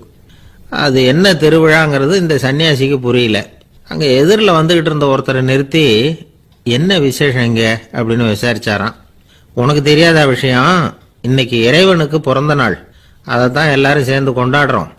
இதுக்காக பிரம்மாண்டமான ஊர்வலம் ஒன்று வரப்போகுது. இறைவனே அந்த ஊர்வலத்தில் கலந்துகிறார் அப்படின்னார் அவரு. உடனே அந்த சன்னியாசி ஒரு மரத்து நிழல்ல ஒதுங்கி நின்றுகிட்டார். ஊர்வலம் வந்துகிட்டு இருக்குது. முதல்ல ஒரு குதிரை வந்துகிட்டு இருக்கு. அது மேல ஒருத்தர் உட்காந்துருக்கிறார். அவருக்கு பின்னாடி நிறைய பேர் கூட்டமா வந்துகிட்டு இருக்கிறாங்க. இவ்வளவு கூட்டம் இவர் பின்னாடி வருதே, யார் இவரு அப்படின்னு கேட்டார். ஒரு மதத்தின் பெயரை சொல்லி, இவர் அந்த மதத்தின் தலைவர், அவரை பின்பற்றுகிற மக்கள் கூட்டம் பின்னாடி வந்துகிட்டு இருக்குது அப்படின்னு விவரம் சொல்லியிருக்கிறாங்க. இவங்களுக்கு அடுத்தபடியா இன்னொரு குதிரையில ஒருத்தர் வந்துகிட்டு இருக்கிறார். அவருக்கு பின்னாடி ஏகப்பட்ட கூட்டம். இவர் யாருங்க அப்படின்னு கேட்டிருக்காரு சன்னியாசி. அங்க இருக்கிறவங்க விவரம் சொல்லியிருக்கிறாங்க. இன்னொரு மதத்தின் பெயரை சொல்லி, இவர் அந்த மதத்தினுடைய தலைவர், அவர் வழியை பின்பற்றுகிறவர்கள் அவர் பின்னாடி கூட்டமா வந்துகிட்டு இருக்கிறாங்க அப்படின்னு இருக்காங்க. இப்படி ஒவ்வொருத்தரா குதிரை மேல வந்துகிட்டே இருக்கிறாங்க. அவங்கள பின்பற்றியும் ஒவ்வொரு கூட்டம் வந்துகிட்டே இருக்குது. அந்த பெரிய ஊர்வலம் அது பாட்டுக்கு போயிட்டு இருக்குது. கடைசியா அது முடிஞ்சது ரொம்ப நேரம் கழிச்சு. அதுக்கப்புறம் கொஞ்ச நேரம் கழிச்சு ஒரு வயசான ஆள் குதிரை மேல வந்துகிட்டு இருக்கிறார். ஆனா அவருக்கு பின்னாடி யாருமே இல்லை. அவர் பரிதாபமா தனியா வந்துகிட்டு இருக்கிறார். அவர் அந்த ஊர்வலத்தை சேர்ந்தவரா இல்லையாங்கிறதே தெரியல. இவர் யாரு, இவர் ஏன் இப்படி தனியா வந்துகிட்டு இருக்கிறார் அப்படின்னு கேட்டிருக்காரு அந்த சன்னியாசி. என்னது இப்படி கேட்குறீங்க? இவர் தான் கடவுள். இவருக்காக தான் இன்னைக்கு இந்த ஊர்வலமே நடக்குது. இவருக்கு தான் இன்னைக்கு பிறந்த நாள். முன்னாடி போற ஊர்வலம் பூரா இவருடைய பிறந்த நாளை கொண்டாடுறதுக்காக தான் அப்படின்னு இருக்காங்க. இதை கேட்டதும் அந்த சன்னியாசிக்கு திடுக்குன்னு தூக்கி போட்டிருக்கு. இது வரைக்கும் கனவு கண்டுகிட்டு இருந்தவர் முடிச்சுக்கிட்டார். அதுக்கப்புறம் தான் யோசிச்சு பார்த்திருக்கார். உண்மைதான், மக்கள் எல்லாரும் பக்தி மார்க்கத்தில் போறதா நினைச்சுக்கிட்டு பாதை மாறி போயிட்டு இருக்கிறாங்க. கடவுளை பின்பற்றுவதாக நினைக்கிறாங்க பக்தர்கள். ஆனா கடவுளுக்கு பின்னாடி யாருமே இல்லை. இன்னமும் இயல்பா இதை பத்தி யோசிச்சு பார்த்தா, உண்மைக்கு பின்னாடி தான் நான் போய்கிட்டு இருக்கேன் அப்படின்னு நிறைய பேர் சொல்றாங்க. ஆனா அந்த உண்மை அனாதையா போய்கிட்டு இருக்குது. அப்படி ஆயிட்டுது உலகம். இந்த காலத்திலும் ஒரு ஊர்வலம், ஒரு பெரிய மனுஷருக்கு பிறந்த நாள் விழா. அவர் குதிரை மேல ஏறி முன்னாடி போயிட்டு இருக்கிறார். அவருக்கு பின்னாடி ஒரு 100 பேர் தொண்டர்கள் அவங்க பாட்டுக்கு போறாங்க. எல்லாம் பணம் கொடுத்து ஏற்பாடு பண்ணவங்க. எல்லாம் பணம் வாங்கிட்டு பின்னாடி போயிட்டு இருக்கிறாங்க. கொஞ்ச தூரம் நடந்ததும் கால் வலிக்க ஆரம்பிச்சுட்டுது. ஒவ்வொருத்தரும் அப்படியே ஒதுங்க ஆரம்பிச்சுட்டாங்க. அதான் முன்னாடியே பணம் கிடைச்சிட்டுதே, இனிமே ஒதுங்கினா என்னன்னு ஒதுங்கிட்டாங்க. ஒரு கட்டத்தில் குதிரையில போறவர் தற்செயலா திரும்பி பார்க்கறாரு. பின்னாடி யாருமே இல்லை. எல்லாரும் ஓடி போயிட்டாங்க. ஒரே ஒரு ஆள் மட்டும் ரொம்ப விசுவாசமா பின்னாடி நடந்து வந்துகிட்டு இருந்தான். ஏன்பா நீ மட்டும் வந்துகிட்டு இருக்கிறியே, நீ வீட்டுக்கு போகலையான்னு கேட்டிருக்காரு அவரு. நீங்க அந்த குதிரையையும் அதுக்குள்ள வாடகை பணத்தையும் கொடுத்துட்டீங்கன்னா நானும் போயிடுவேன் அப்படின்னு நானா இந்த ஆள்.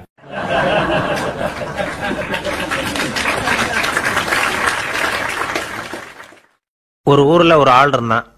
தையல் கடை வச்சிருந்தான். அவங்கிட்ட ஒருத்தன் ஒரு சட்டை துணி எடுத்து கொடுத்து தைக்க சொல்லியிருந்தான். வர்ற சனிக்கிழமை வா, வாங்கிட்டு போ அப்படின்னு அவன் சொல்லியிருந்தான். அதே மாதிரி இவன் வந்தான். அவன் தச்சு வச்சிருந்த சட்டையை கொடுத்தான். இவன் வாங்கி அங்கேயே போட்டு பார்த்தான். கை நீளம் ஒன்றுக்கு ஒன்று வித்தியாசமா இருந்தது. வலது கை இடது பக்கத்தை விட நீளம் குறைச்சலா இருந்தது. அவன் முணுமுணுக்க ஆரம்பிச்சுட்டான். என்ன இது இப்படி தைச்சுட்டியேன்னு. இதுக்கு அவன் சொன்னான், ஐயையோ இதுக்காகவா சங்கடப்படுறீங்க, வலது கையை மட்டும் கொஞ்சம் உள்ள இழுத்தாப்புல வச்சுக்கிட்டீங்கன்னா சரியா போகுது. மற்றபடி அந்த சட்டையில உள்ள கலை அம்சத்தை கவனிங்க. எவ்வளவு அற்புதமா தைச்சிருக்கேன் பாருங்க. ஒரு சின்ன குறைய இப்படிலாம் பொருட்படுத்த வேண்டியதில்லை. நான் சொன்னது மாதிரி கையை கொஞ்சம் உள்ள இழுத்தது மாதிரி வச்சுக்கிட்டு நடந்து போங்க, ஜோரா இருக்கும் அப்படின்னா. அவனும் யோசிச்சு பார்த்தான். சரியான யோசனையா தான் தோணுச்சு. கொஞ்சம் முயற்சி பண்ணி வலது கையை கொஞ்சம் உள்ள இழுத்து சட்டை சரியா இருக்கிறது மாதிரி பண்ணிட்டான். இப்போ மறுபடியும் ஒரு பிரச்சனை. வலது கையை உள்ள இழுத்த மாதிரி அப்படியே வச்சுக்கிட்டதும் முதுகு பக்கம் கொஞ்சம் துணி தளர்த்தியா தொங்குறது மாதிரி தெரிஞ்சுது.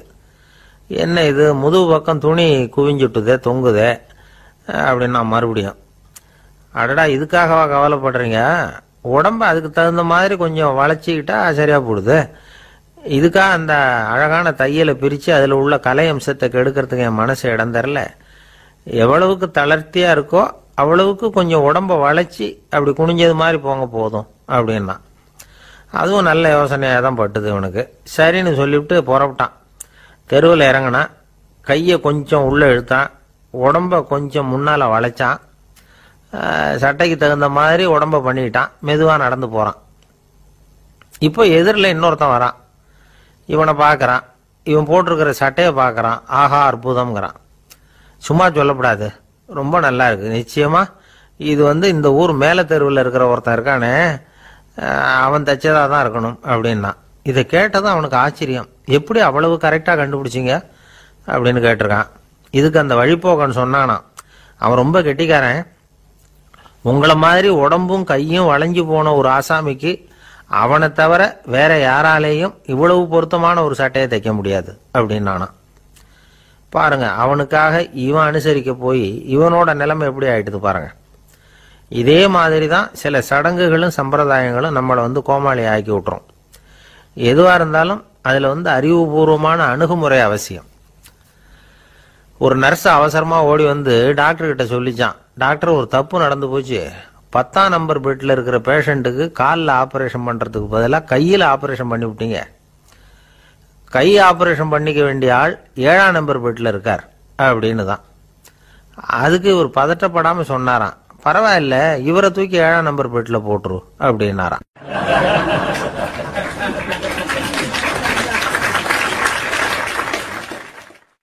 ஒரு மாணவனை பார்த்தேன். என்ன தம்பி படிப்புலாம் எப்படி இருக்குது அப்படின்னு விசாரித்தேன். அவன் ரொம்ப அழுத்துக்கிட்டான். நான் நல்லா தான் சார் படிக்கிறேன், இருந்தாலும் புத்தியில் சரியாக ஏற மாட்டேங்குது சார் அப்படின்னா. சரி, இவனும் நம்ம ரகம்தான் அப்படின்னு சொல்லி முடிவு பண்ணிக்கிட்டோம். கல்வி கற்கக்கூடிய ஒரு மாணவன் சம்பந்தப்படுற புத்திகள் பல வகை. அதை பற்றி ஒரு பெரியவர் விளக்கி இருக்கிறார். மிருத்து புத்தின்னு ஒன்று இருக்குதான். மிருத்துன்னா மண்ணு. மண்ணால் செவரு கட்டுறோம்ல, மண் சுவரில் ஆணி அடிக்கிறதும் சுலபம், அதை பிடுங்கி எடுக்கிறதும் சுலபம். அது மாதிரி சில பேர் குரு சொல்லி கொடுக்கறத சுலபமாக கேட்டு தெரிஞ்சு வச்சுக்குவாங்க, கொஞ்ச நேரத்தில் சுலபமாக மறந்தும் போயிடுவாங்க. இது மிருத்து புத்தின்னு பேர், மண் புத்தி. தாரு புத்தின்னு ஒன்று உண்டான். தாருன்னா மரம். அதில் பச்சை மரத்தில் ஆணி அடிக்கிறது சுலபம், ஆனால் அதை எடுக்கிறது கஷ்டம். அது மாதிரி ஆசிரியர்கிட்ட இருந்து கேட்டதை கவனமாக மனசில் பதிய வச்சுக்கிட்டு அதை மறக்காமல் இருக்கிறது தாரு புத்தி. பட்டை மரமாக இருந்தால் அதில் ஆணி அடிக்கிறதும் கஷ்டம், அடிக்கிற ஆணியும் சீக்கிரம் நழுவிடும். அது மாதிரி கேட்குற விஷயம் மனசில் பதியறதும் கஷ்டம். அப்படியே பதிஞ்சாலும் அது நீடிச்சு இருக்கிறதும் கஷ்டம், கொஞ்ச காலத்தில் மறந்துடும். இன்னொரு வகை புத்தி ஒன்று உண்டு, அதுக்கு பேர் சிலா புத்தின்னு பேர். சிலான்னா கல். ஒரு கருங்கல்லில் 4 துளையை போட்டு ஒரு துளையில உளிய வச்சு அடிச்சா மற்ற துளை வழியாகவும் பிளந்து கல் 2ஆயிடும். அது மாதிரி சந்தியான இடங்கள்ல குறிப்பா ஒரு பொருளை சொன்னா அதை வச்சுக்கிட்டு மற்றதையும் தெரிஞ்சுக்கிறது, அது சிலா புத்தின்னு பேர். வேணு புத்தின்னா என்ன தெரியுமா? வேணுன்னா மூங்கில். மூங்கில் கணுவில் ஒரு பக்கம் உளிய வச்சு அடிச்சா 2 பக்கமும் பிளந்துரும். அது மாதிரி ஒரு செய்தியை கேட்டுக்கிட்டு இருக்கிறப்பவே அதோட முன்பின் தொடர்களையும் தெரிஞ்சுக்கணும், அது வேணு புத்தி. தைல புத்தின்னு ஒன்று உண்டு. தைலம்ங்கிறது எண்ணெய். தண்ணியில் ஒரு துளி எண்ணெயை விட்டா அது தண்ணி பூரா பரவி போடுதுல்ல, அது இப்படி பரவுறது மாதிரி ஆசிரியர் சுருக்கமாக ஒரு கருத்தை சொன்னா அதை வச்சுக்கிட்டு பூரா விஷயங்களையும் தெரிஞ்சுக்கணும், அது தைல புத்தி. கற்பூர புத்தின்னு ஒன்று கேள்விப்பட்டிருக்கோம். அது எப்படின்னா, கற்பூரம் தீ பட்ட உடனே பிடிச்சிக்கும். ஆசிரியர் சொன்ன உடனே நுண்ணறிவோட பாடங்களை புரிஞ்சுக்கிறது இந்த வகை புத்தி. கரி புத்தின்னு ஒன்று. அது எப்படின்னா, கரியில் நெருப்பை வச்சு விசிறிய பிறகு அதுக்கப்புறம் அது கறி நெருப்பாகும். அது மாதிரி காலம்பரை சாயந்தர வேலைகளில் ஆசிரியர் பாடம் சொல்லி கொடுப்பார், அதை கொண்டு புரிஞ்சுக்கிறது இந்த வகை. கதலித்தண்டு புத்தின்னு ஒன்று சொல்லுவாங்க. கதலிங்கிறது வாழை மரம். வாழைத்தண்டில் தீ வைக்கிறது எவ்வளவு சிரமமோ அவ்வளவு சிரமத்தோட கல்வி கற்கிறது கதலித்தண்டு புத்தி.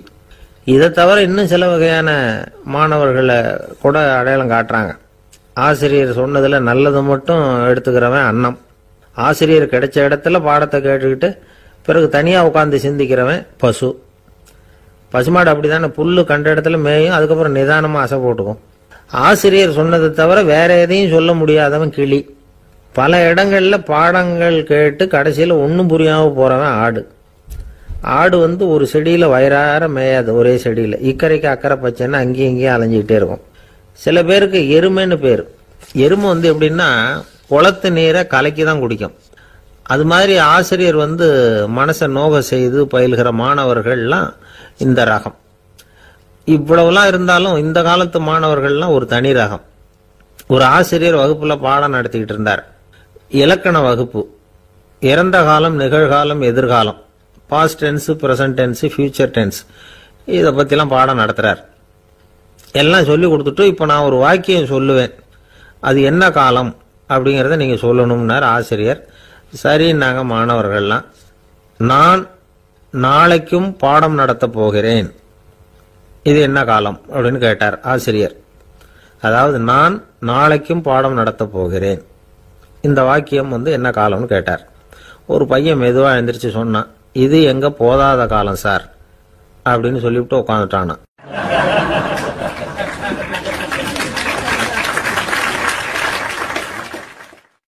ஒரு ஊர்ல ஒரு பெரிய செல்வந்தர் இருந்தார். பணத்துக்கு பஞ்சம் இல்லை. அதனால இந்த உலகத்துல முடியாத காரியம் எதுவும் இல்லைன்னு நினைச்சார். பணம் இருந்தாலே அந்த நினைப்பு தானா வந்துடும். அதனால இவரும் அப்படி நினைச்சதுல ஒன்றும் தப்பு இல்லை. அந்த ஊருக்கு குருநானக் ஒரு தடவை வந்தார். அவருக்கு இந்த செல்வந்தர் ரொம்ப பிரமாதமா ஒரு வரவேற்பு கொடுத்தார். ஊர் எல்லையிலேயே எங்க வீட்டுக்கு விருந்து சாப்பிட்டுட்டு போகணும்னு கேட்டுக்கிட்டார். அவரும் சரின்னு ஒத்துக்கிட்டார். உடனே தன்னுடைய பங்களாவில் ஒரு பெரிய விருந்துக்கு ஏற்பாடு பண்ணார்.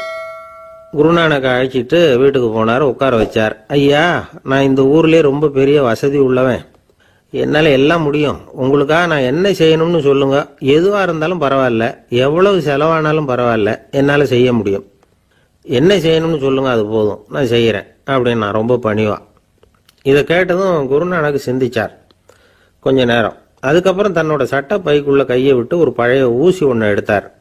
அந்த செல்வந்தர்கிட்ட கொடுத்தார். இதை பாருங்க, இவ்வளவு தூரம் நீங்க கேட்கறதுனால சொல்றேன், எனக்கு நீங்க செய்ய வேண்டிய உதவி இதுதான்னார். ஊசிய கையில வாங்கிக்கிட்டு இதை என்ன செய்யணும் சொல்லுங்க அப்படின்னார் அவரு. நீங்க செய்ய வேண்டியது என்னன்னா, இந்த ஊசியை பத்திரமா வச்சிருக்கணும். நாம 2 பேரும் இறந்து போனதுக்கு பின்னாடி இன்னொரு உலகத்துல நாம சந்திக்கக்கூடிய வாய்ப்பு இருக்குது. அப்போ இந்த ஊசியை என்கிட்ட கொண்டாந்து கொடுக்கணும். இதுதான் நீங்க எனக்காக செய்ய வேண்டிய உதவி அப்படின்னார் குருநானக் லேசா சிரிச்சுக்கிட்டே. இதை கேட்ட உடனே இந்த பெரியவர் முழிக்க ஆரம்பிச்சிட்டார். அது எப்படிங்க, நான் சாகிறப்ப எப்படி இந்த ஊசியை எடுத்துக்கிட்டு இன்னொரு உலகத்துக்கு வர முடியும்னார். ஊசி மாதிரி ஒரு சின்ன பொருளை கூட இந்த உலகத்தை விட்டு நாம போறப்ப எடுத்துட்டு போக முடியாதுங்கிறப்போ உங்களோட செல்வத்தையெல்லாம் எப்படி அங்க எடுத்துட்டு வர போறீங்க அப்படின்னு கேட்டார் குருநானக். அதுக்கப்புறம் தான் அந்த பெரியவர் யோசிக்க ஆரம்பிச்சாராம். குருநானக் சொல்றார், இதை பாருங்க, நாம செய்யற நல்லது கெட்டது தான் கடைசி வரைக்கும் நம்ம கூட இருக்கும். அடுத்தவங்க நல்லா இருக்கணுங்கிறதுக்காக பொருளை செலவு செய்யணும், அப்படி செய்யலைன்னா எந்த பிரயோஜனமும் இல்லை அப்படின்னார். அதுக்கப்புறம் தான் அந்த செல்வந்தரின் அறிவு கண் திறந்துதான். உடனே குருநானக்க வணங்கினார். ஐயா, என்கிட்ட இருந்த ஆணவம் போயிட்டுது, இனிமே என்கிட்ட இருக்கிற செல்வத்தை நல்ல வழியில செலவழிப்பேன் அப்படின்னாராம். நம்ம கிட்ட இருக்கிற பணம் எப்பவும் நம்ம கூடவே வந்துகிட்டு இருக்காதுங்கிறதுக்கு இது ஒரு உதாரணம். அதுக்காக நாம பணம் சேர்க்கறத பத்தி கவலைப்பட வேண்டியதில்லை, பேசாம படுத்து தூங்கிட்டு இருந்தா போதும் அப்படின்னு இதுக்கு அர்த்தம் பண்ணிக்க கூடாது. முறையான வழியில பணம் சேர்க்கணும், அதை முறையான வழியில செலவு பண்ணணும். அதனால ஏற்படக்கூடிய மன நிறைவு இருக்கு பாருங்க, அது அனுபவிச்சவங்களுக்கு தான் தெரியும். சொர்க்கத்துக்கு போறவங்க இங்க இருந்து பணத்தை எடுத்துட்டு போக முடியாது. ஆனா நம்ம செல்வத்தை இங்க மற்றவங்களுக்கு பயன்பட செய்து அதனால ஏற்படுற புண்ணியம் இருக்கு பாருங்க, அதை எடுத்துட்டு போக முடியுமா. இதுதான் ஆன்மீகவாதிகள்லாம் சொல்ற கருத்து. ஜான் நியூட்டன் ஒருத்தர், அவரு சொன்னார், நான் எப்பவாவது சொர்க்கத்துக்கு போய் சேர்ந்தேன்னா அங்க 3 அதிசயங்களை பார்ப்பேன்னார். என்னன்னு கேட்டாங்க. நான் யார் யாரு இருக்க மாட்டாங்கன்னு நினைச்சுக்கிட்டு இருந்தேனோ அவங்கள சில பேர் அங்க இருப்பாங்க, அது ஒரு பெரிய அதிசயம்னார். சரி, அடுத்தது என்ன? 2வது அதிசயம் என்னன்னா, அங்க இருப்பாங்கன்னு நான் எதிர்பார்த்த சில பேர் அங்க இருக்க மாட்டாங்க அப்படின்னார். சரி, 3வது பெரிய ஆச்சரியம் என்ன அப்படின்னா, நான் அங்க இருக்க பாருங்க, அதுதான் அந்த 3வது அதிசயம் அப்படின்னாராம்.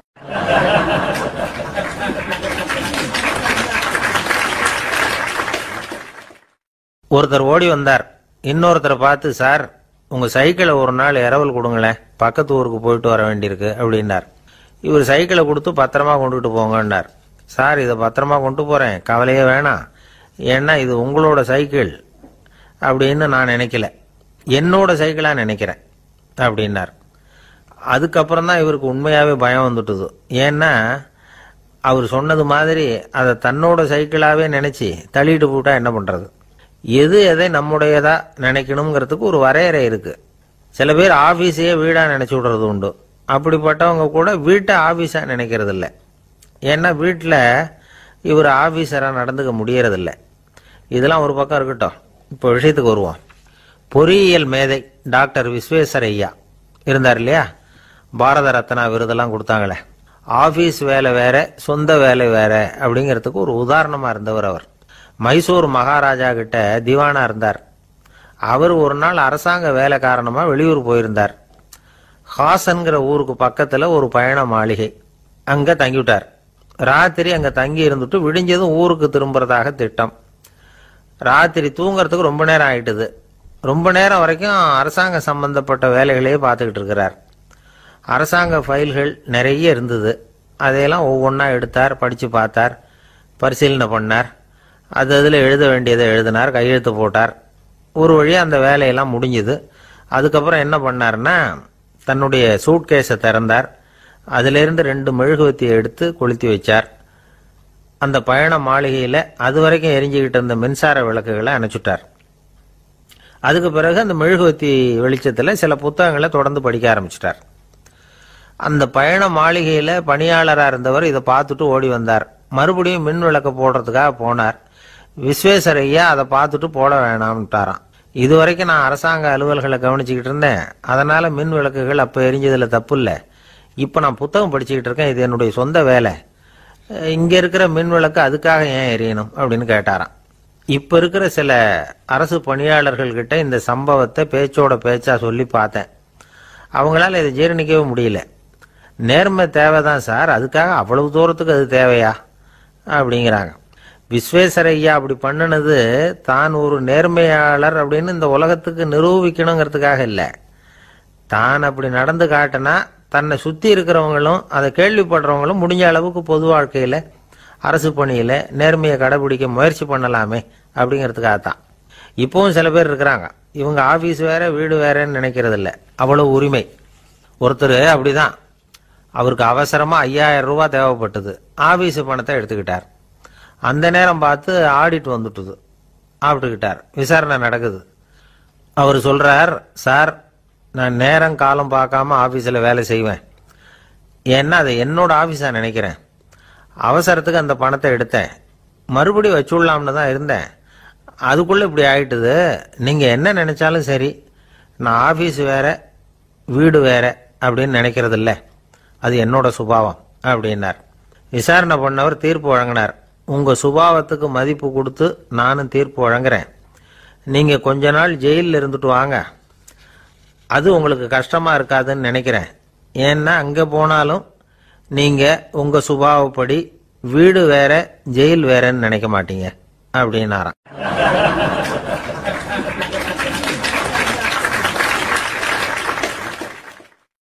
திபேத் நாட்டில் புத்த மடாலயங்கள் நிறைய உண்டு.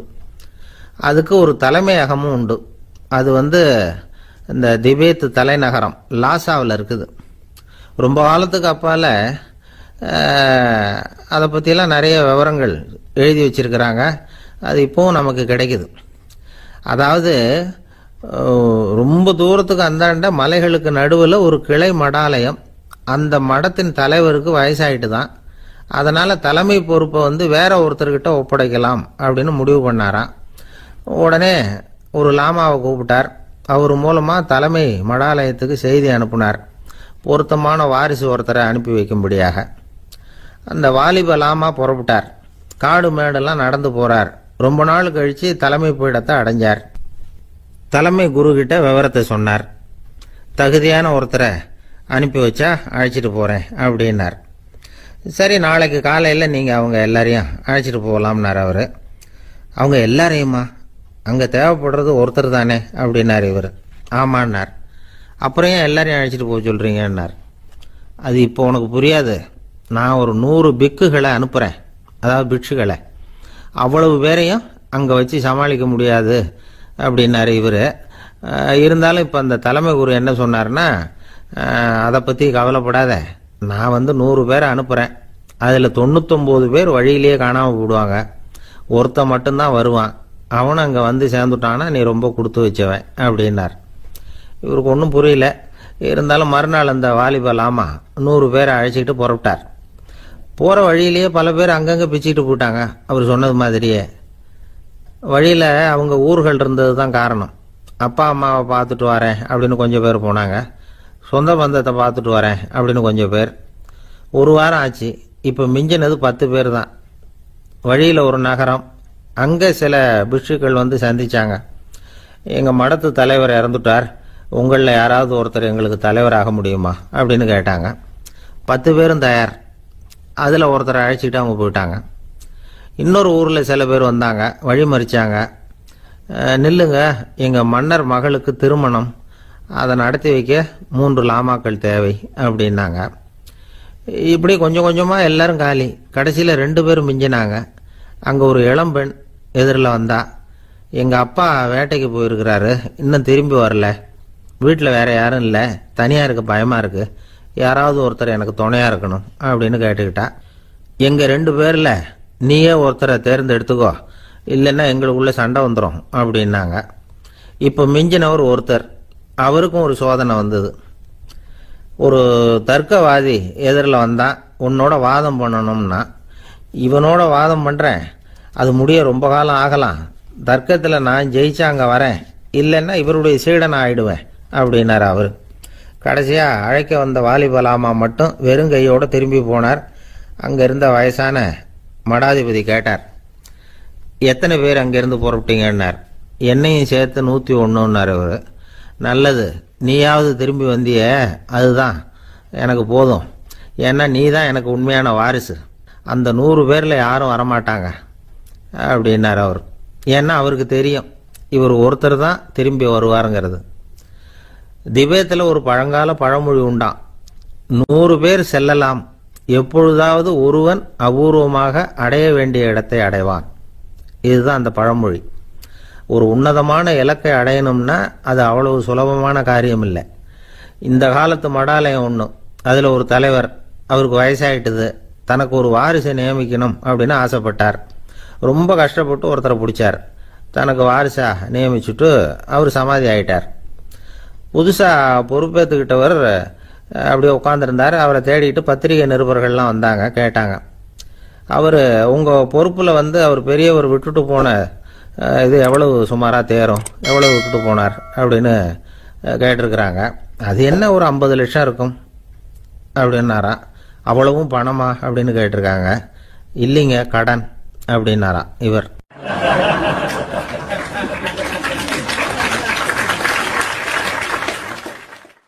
ஒரு நண்பர் யாருக்கோ ஃபோன் பண்ணிட்டு இருந்தார். அவர் பேசி முடிச்சதும் நான் அவரை பார்த்து, இப்போ ஃபோன் பண்ணீங்களே, அந்த ஃபோன் நம்பர் என்ன அப்படின்னு கேட்டேன். அவர் தலையை சொரிஞ்சுக்கிட்டார், ஞாபகம் வரலன்னார். சரி சார், அதை விடுங்க, உங்கள் மனைவி பேர் என்ன அப்படின்னு கேட்டேன். மாலதின்னார். என்ன சார் இது வேடிக்கை, கொஞ்ச நேரத்துக்கு முன்னாடி பேசின ஃபோன் நம்பர் வந்து மறந்து போச்சு, எப்போவோ கல்யாணம் பண்ணிட்ட மனைவி பேர் மறக்கலை, அதை கரெக்டாக சொல்லிவிட்டீங்களே அப்படின்னு கேட்டேன். அவர் என்ன ஒரு மாதிரியாக பார்த்தார். அவர் அப்படி என்னை பார்த்ததில் ஒன்றும் தப்பு இல்லை, ஏன்னா நாம் எல்லாருமே அப்படித்தானே, ஒரு குறிப்பிட்ட காரியத்துக்காக தொலைபேசியில் ஒருத்தட்ட பேசுகிறோம், அதுக்கப்புறம் அந்த எண் வந்து நமக்கு அனாவசியம், அதனால் மறந்துடுறோம். இதுக்கு பேர் தான் தற்காலிக ஞாபகம். ஆனால் மனைவி பேரை வந்து மறந்துட முடியுமா? முடியாது. அது வந்து அவசியமான ஒன்று. அடிக்கடி அந்த பேரை வந்து உபயோகப்படுத்துகிறோம், அதனாலேயும் அது வந்து முக்கியங்கிறதுனாலேயும் அதை மறக்கிறது இல்லை. இதுக்கு பேர் நிரந்தர ஞாபகம். சரி, இந்த தற்காலிக ஞாபகம், நிரந்தர ஞாபகம், இது 2 ஞாபக அளவுகளையும் கட்டுப்படுத்துறது எது அப்படின்னா மூளைக்குள்ள நடக்கிற மின்சார நடவடிக்கைகள் தான். தற்காலிக ஞாபகம் ஒரு மின்னல் மாதிரி தோன்றி மறையுது. நிரந்தர ஞாபகம் ஒரு படிவம் போல மூளையில படிஞ்சுடுது. ஒரு சம்பவத்தின் பல பிரதிகள் மூளையில பல்வேறு பகுதிகளிலேயும் படியறதுனால ஒன்று மறைஞ்சாலும் மறந்தாலும் இன்னொன்று மறையறதில்ல. இப்படிப்பட்ட நிலைமையில தான் இந்த தொண்டையில இருக்கு, வாயில வரமாட்டேங்குது சார் அப்படிமா. ஒருத்தருக்கு எந்த துறையில ஆர்வமும் ஈடுபாடும் அதிகமோ அது சம்பந்தமான ஞாபக சக்தி அதிகமா இருக்கும். தொழிலை விரும்புகிற ஒரு டெலிபோன் ஆபரேட்டருக்கு எண்கள்லாம் நல்ல ஞாபகம் இருக்கும். அது மாதிரி கவிஞர்களுக்கு வார்த்தைகள் நல்ல ஞாபகத்தில் இருக்கும். இது ஒரு பக்கம் இருந்தாலும் ஒரு மூளை வந்து எண்களை விட எழுத்துக்களை விட படங்களை ரொம்ப சுலபமா ஞாபகத்தில் வச்சுக்குது. புரிஞ்சுக்கிற தன்மை, அனுபவம், புத்தி கூர்மை இது கூடி குறையிறத பொறுத்து ஞாபக சக்தியும் ஏறும் இறங்கும். இப்போ உதாரணத்துக்கு ஒரு பையனுக்கு படித்தது எதுவும் ஞாபகத்தில் இல்லைன்னா அவன் அதை சரியாக புரிஞ்சுக்கலன்னு அர்த்தம். இந்த மறதிங்கிறது எந்த சமயத்தில் ஒரு பிரச்சனை ஆகுது தெரியுமா? உங்களுக்கு வேண்டியப்பட்ட ஒருத்தரை ஞாயிற்றுக்கிழமை சாயந்தரம் சரியாக 5 மணிக்கு கடற்கரைக்கு வர சொல்லிவிட்டு அந்த நேரத்தை மறந்துவிட்டா அது பரவாயில்ல, வர சொன்னதையே மறந்துவிட்டாதான் நிலைமை மோசம்னு அர்த்தம். இப்படி இருந்தால் இது சிகிச்சை எடுத்துக்க வேண்டிய நிலைமைங்கிறத புரிஞ்சுக்கணும். ஆமாம், இதுக்கும் மருந்து இருக்கு. ஆனால் மூளை குறிப்பிட்ட அளவுக்கு கீழே இயங்குறப்போவோ இன்னொன்று சொல்லுவாங்க, இந்த நியூரோ டிரான்ஸ்மிட்டர் அப்படின்னு சொல்லுவாங்க. அப்படிங்கிற மூளை ரசாயனம் ரொம்பவும் குறைஞ்சி போகிறப்போ மட்டும்தான் உபயோகப்படும். டாக்டர் என்ன சொல்கிறாங்க தெரியுமா? மூளையை பொறுத்த வரைக்கும் அதில் ஞாபக சக்தி அதிகமாக உள்ள மூளை, மறதி உள்ள மூளை அப்படின்னு ஒன்றும் கிடையாது அப்படிங்கிறாங்க. நினைவு வச்சுக்கிறதுக்கு பயிற்சி அளிக்கப்பட்ட மூளை, பயிற்சியற்ற மூளை அப்படின்னு வேணும்னா சொல்லலாம் அப்படின்னு சொல்கிறாங்க. அதனால நம்ம ஞாபக சக்திங்கிறது நம்ம கிட்ட இருக்கிற பயிற்சி, முயற்சி இதை பொறுத்து தான் அமையும். ஒருத்தர் ஒரு பென்சிலை எங்கேயோ வச்சுக்கிட்டு தேடிக்கிட்டு இருந்தார். அப்புறம் என்னமோ தீவிரமா யோசனை பண்ணி அதை ஞாபகப்படுத்தி பார்த்துக்கிட்டு இருந்தாராம்.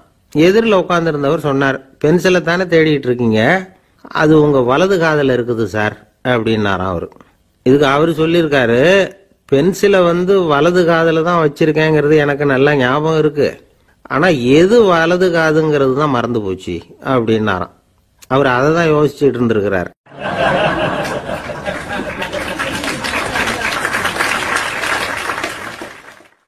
காலை நேரம் கடற்கரை ஓரம் காலை வீசிக்கிட்டு கையை வீசிக்கிட்டு ஏதோ சண்டைக்கு போகிற சிப்பாய் மாதிரி எல்லாரும் நடந்து போயிட்டு இருக்கிறாங்க. நடைப்பயிற்சி. அதில் நமக்கு தெரிஞ்ச ஒருத்தர் எதிரில் வந்தார் ரொம்ப வேகமாக. என்ன சார் வாக்கிங்க அப்படின்னு கேட்டோம். அவரால் ஆமாம்னு பதில் சொல்ல முடியல, அவ்வளவு கஷ்டம். மூச்சு விடுறதுக்கே வாயை திறந்து மூடிட்டு இருக்கிறார். எங்கே பேசுறது? கொஞ்சம் நின்று நிதானிச்சு மூச்சு விட்டுட்டு அதுக்கப்புறம் சொன்னார் ஆமாம் அப்படின்னு. என்ன சார் இவ்வளவு வேகம்னோ? உங்கள் பேச்சை கேட்டுவிட்டு தான் சார் நடக்க ஆரம்பித்தோம். நீங்கள் தான் அடிக்கடி சொல்லிகிட்டு இருந்தீங்க நடக்கிறது நல்லதுன்னு. அன்னையிலேருந்து ஆரம்பிச்சுட்டேன், ஆனால் ரொம்ப கஷ்டமாக இருக்குது சார். இப்போ பாருங்கள், உங்கள்கிட்ட சுலபமாக பேசக்கூட முடியல, மூச்சு வாங்குது, உடம்பு கூட வலிக்கிறது மாதிரி இருக்குது அப்படின்னு அவர் பாட்டுக்கு பேச ஆரம்பிச்சிட்டார். உங்களை யார் சார் இவ்வளவு வேகமாக நடக்க சொன்னது? வேகத்தை குறைங்க, மெதுவாக நடங்க அப்படின்னோம். நீங்கள் நடக்கிறதுனால என்னென்ன சௌகரியம்னு அன்னைக்கு சொன்னீங்களே தவிர சௌகரியமாக நடக்கிறது எப்படின்னு சொல்லலையே அப்படின்னார் அவர். இன்னமும் லேசாக மூச்சு வாங்கிக்கிட்டே சொன்னால் கூட இவர் சொல்கிறதுலேயே ஒரு நியாயம் இருக்குது. அதனால் இந்த நடைப்பயிற்சி பண்ணுறவங்க கவனிக்க வேண்டிய சில முக்கியமான குறிப்புகள் இருக்குது. அது என்னென்னங்கிறத அவங்க தெரிஞ்சுக்கணும். அது தெரிஞ்சு வச்சுக்கிறது நல்லது. இதெல்லாம் மருத்துவ நிபுணர்கள் சொல்கிற குறிப்புகள். அவங்க என்ன சொல்கிறாங்க தெரியுமா? உங்கள் வயசு 40க்கு மேலேயா? உங்கள் எடை இருக்க வேண்டியதை விட 10 கிலோ அதிகமாக இருக்குதா? நீங்கள் புகை பிடிக்கிறவரா? இதய நோய், இரத்த நாள நோய், உயர் ரத்த அழுத்தம் இப்படி ஏதாவது உங்களுக்கு உண்டா? அப்படின்னா நீங்கள் உங்கள் இஷ்டத்துக்கு வரிஞ்சு கட்டிக்கிட்டு நடைப்பயிற்சி பண்ண ஆரம்பிச்சிடாதீங்க. முதல்ல ஒரு மருத்துவ பரிசோதனை பண்ணிக்கோங்க, அதுதான் நல்லது அப்படின்னு அவங்க சொல்கிறாங்க. நடக்கிறப்போ, உடற்பயிற்சி செய்கிறப்போ மார்பு பகுதியில் அல்லது வேற எங்கேயாவது தொடர்ந்து வலி இருந்ததுன்னா பயிற்சியை நிறுத்தி விட்டு டாக்டரை போய் பார்க்கணும். நடைப்பயிற்சி பண்ணுறப்போ உங்கள் சக்திக்கு தகுந்த மாதிரி மெதுவாக அதிக கஷ்டம் இல்லாமல் முன்னேறலாம். அங்கே என்ன போட்டியாக வைக்கிறாங்க? முந்திக்கிட்டு போய் என்ன பண்ண போகிறோம்? பரிசாக வாங்க போகிறோம். அதனால் நிதானம் அவசியம் அப்படிங்கிறது அவங்க ஆலோசனை. தொந்தரவு கொடுக்காத ஷூ, ட்ரெஸ்ஸு இதுகளை உபயோகப்படுத்துங்க. பாதத்தில் ஆடு தசை இருக்குல்ல, அங்கே ஏதாவது பிரச்சனை இருந்ததுன்னா டாக்டரை பாருங்க. இந்த பாதத்தில் வலி வரும் அந்த இடத்துல. வெயில் காலமாக இருந்தால் தலைக்கு தொப்பி வச்சுக்கோங்க. பனியில் நடந்தாலும் அப்படி தான், தலையை பத்திரமா பார்த்துக்குங்க. நம்மக்கிட்ட ஏதோ கொஞ்சம் உருப்படியாக தெரியறது அதுதானே. உடற்பயிற்சிக்கு முன்னாடி பின்னாடி பயிற்சி செய்கிறப்போ நிறைய தண்ணி குடிக்கலாமா. முதல் 1 மாதத்துக்கு கொஞ்சம் தளர்த்தியாக சாவகாசமாக நடக்கலாம். மணிக்கு 3 அல்லது 4 கிலோமீட்டர் வேகம்னு வச்சுக்கங்களேன். அதுக்கப்புறம் வேகத்தை அதிகப்படுத்தலாம். மணிக்கு 6 அல்லது 8 கிலோமீட்டர் அளவுக்கு நடக்கலாம். நல்லா கையை வீசிக்கிட்டு நடக்கணும். மூச்சு விடுற எண்ணிக்கை அதிகரிக்கணும். இது மாதிரி ஒரு 30 நிமிஷம் நடக்கலாம். தனியாக நடந்து போகிறதுக்கு உங்களுக்கு என்னமோ மாதிரி இருக்குதா? கூட யாரையாவது சேர்த்துக்குங்க, ஒரு குரூப்பாக சேர்ந்து போகலாம். நடக்கிறதுங்கிறத ஒரு சந்தோஷமான சமாச்சாரமாக ஆக்கிக்கணும். தினம் இப்படி நடக்க வேண்டி இருக்குதே அப்படின்னு புலம்பிக்கிட்டே போகக்கூடாது. சில பேர் நடக்கிறப்போ கடந்த காலத்தை அசை போட்டுக்கிட்டே போவாங்க, சில பேர் வருங்காலத்தை அசை போட்டுக்கிட்டே போவாங்க, சில பேர் முக்கியமான திட்டம்லாம் இப்படி நடக்கிறப்ப தான் தீர்மானம் பண்ணுவாங்க.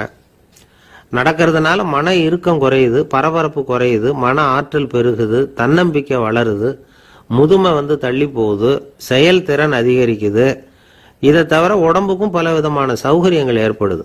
அதனால இதுவரைக்கும் நடக்க ஆரம்பிக்காதவங்க இனிமே இந்த குறிப்புகளை கவனத்தில் வச்சுக்கிட்டு நடக்க ஆரம்பிச்சுடலாம். சார்லஸ் லேம்ப் அப்படின்னு ஆங்கில இலக்கிய மேதை ஒருத்தர், அவர் ஒரு தரம் உடம்பு சரியில்லைன்னு டாக்டர் கிட்ட போனாராம். டாக்டர் அவரை பார்த்துட்டு, நீங்க தினமும் காலையில வெறும் வயத்துல நடக்கணும் அப்படின்னாராம். வெறும் வயத்துல நடக்கிறதுக்கு நான் தயார், ஆனா வயிறு கிடைக்கணுமே சார், யார் வயத்து மேல நடக்கிறது டாக்டர் அப்படின்னு கேட்டாராம் இவர்.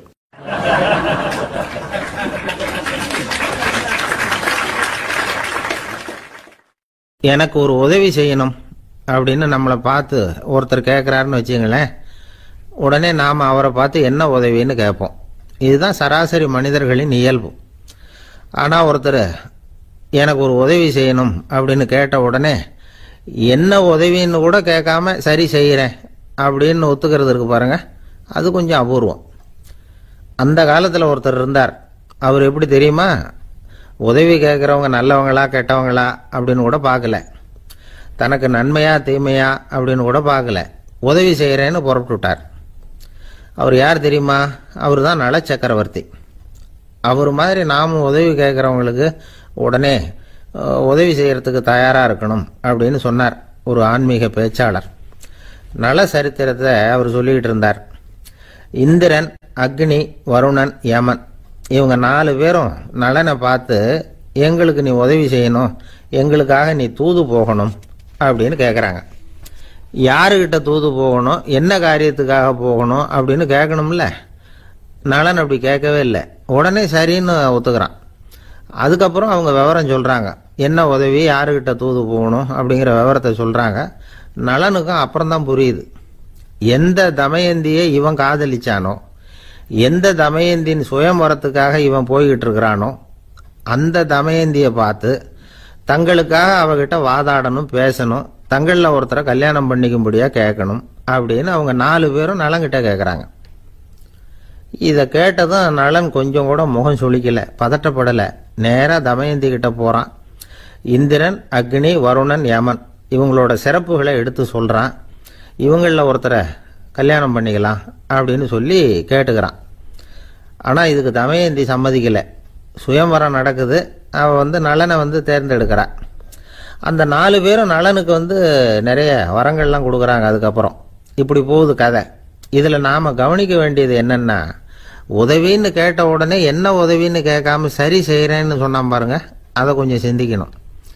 செய்கிறேன்னு ஒத்துக்கிட்டதுக்கு அப்புறம் அது என்ன உதவின்னு தெரிஞ்சும் முகம் சுளிக்காமல் அதை செஞ்சான் பாருங்க, அதையும் கொஞ்சம் சிந்திக்கணும். நம்மளும் ஒருத்தன் ஒரு நண்பனை தேடி போனான், எனக்கு ஒரு உதவின்னா சரி சொல்லுன்னா, இப்போ உங்ககிட்ட 2 கார் இருந்தால் என்ன பண்ணுவேன்னா, உடனே அதில் ஒன்று உங்ககிட்ட கொடுத்துருவேன்னா, அவன் உங்ககிட்ட 2 பங்களா இருந்தால் என்ன பண்ணுவேன்னா, அதில் ஒன்று உங்ககிட்ட கொடுத்துருவேன்னா, உங்ககிட்ட 2 பேனா இருந்தால் என்ன பண்ணுவேன்னா, அதில் ஒரு பேனாவை உங்ககிட்ட கொடுக்க மாட்டேன்னா அவன். ஏன்டா அப்படி சொல்கிறேன்னா, ஏன்னா இப்போ நிஜமாவே என்கிட்ட 2 பேனா இருக்குது, அதனால் அப்படி சொல்கிறேன் அப்படின்னு நானா அவன்.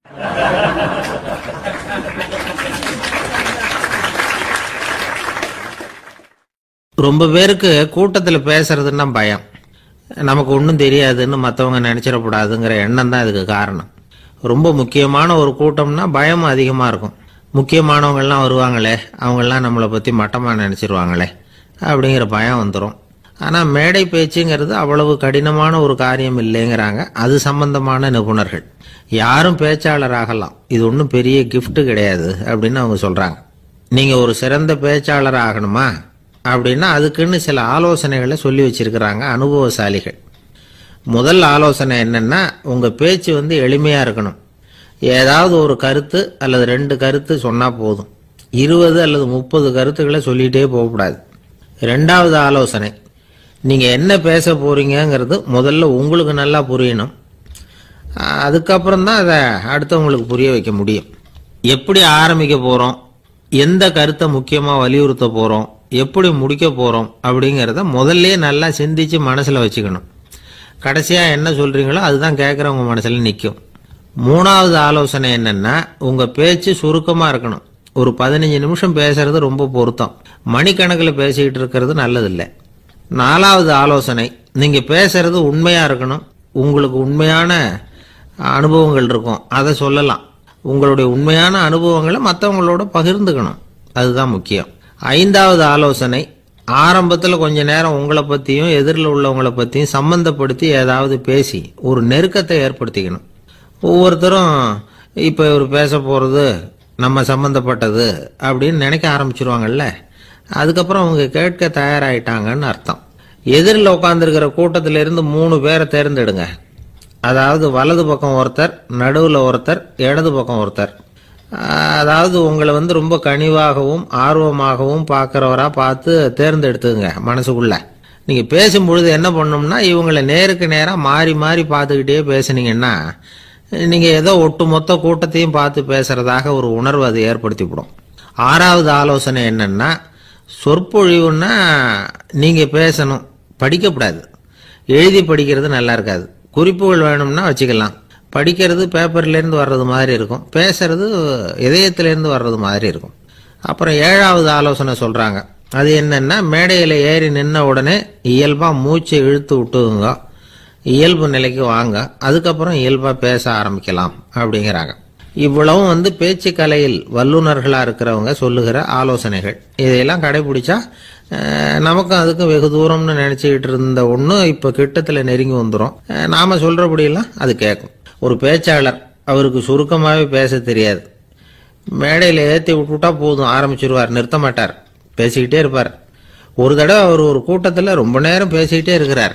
எதிரில் பொறுமை இழந்த ஒருத்தர் தன்னுடைய கை கடிகாரத்தை காட்டினார். அதை கவனித்த பேச்சாளர், மன்னிக்கணும், கை கடிகாரம் நான் கொண்டுகிட்டு வர மறந்துட்டேன், அதுதான் நேரம் போனதே தெரியல அப்படின்னு சொல்லியிருக்கிறார். இதுக்கு அவர் சொன்னாராம் கோபமா, ஏய்யா கடிகாரத்தை தான் பார்க்க முடியல, மறந்துட்டேன், பக்கத்தில் மாட்டிருக்கிற கேலண்டரையாவது பார்க்கக்கூடாதா அப்படின்னாராம்.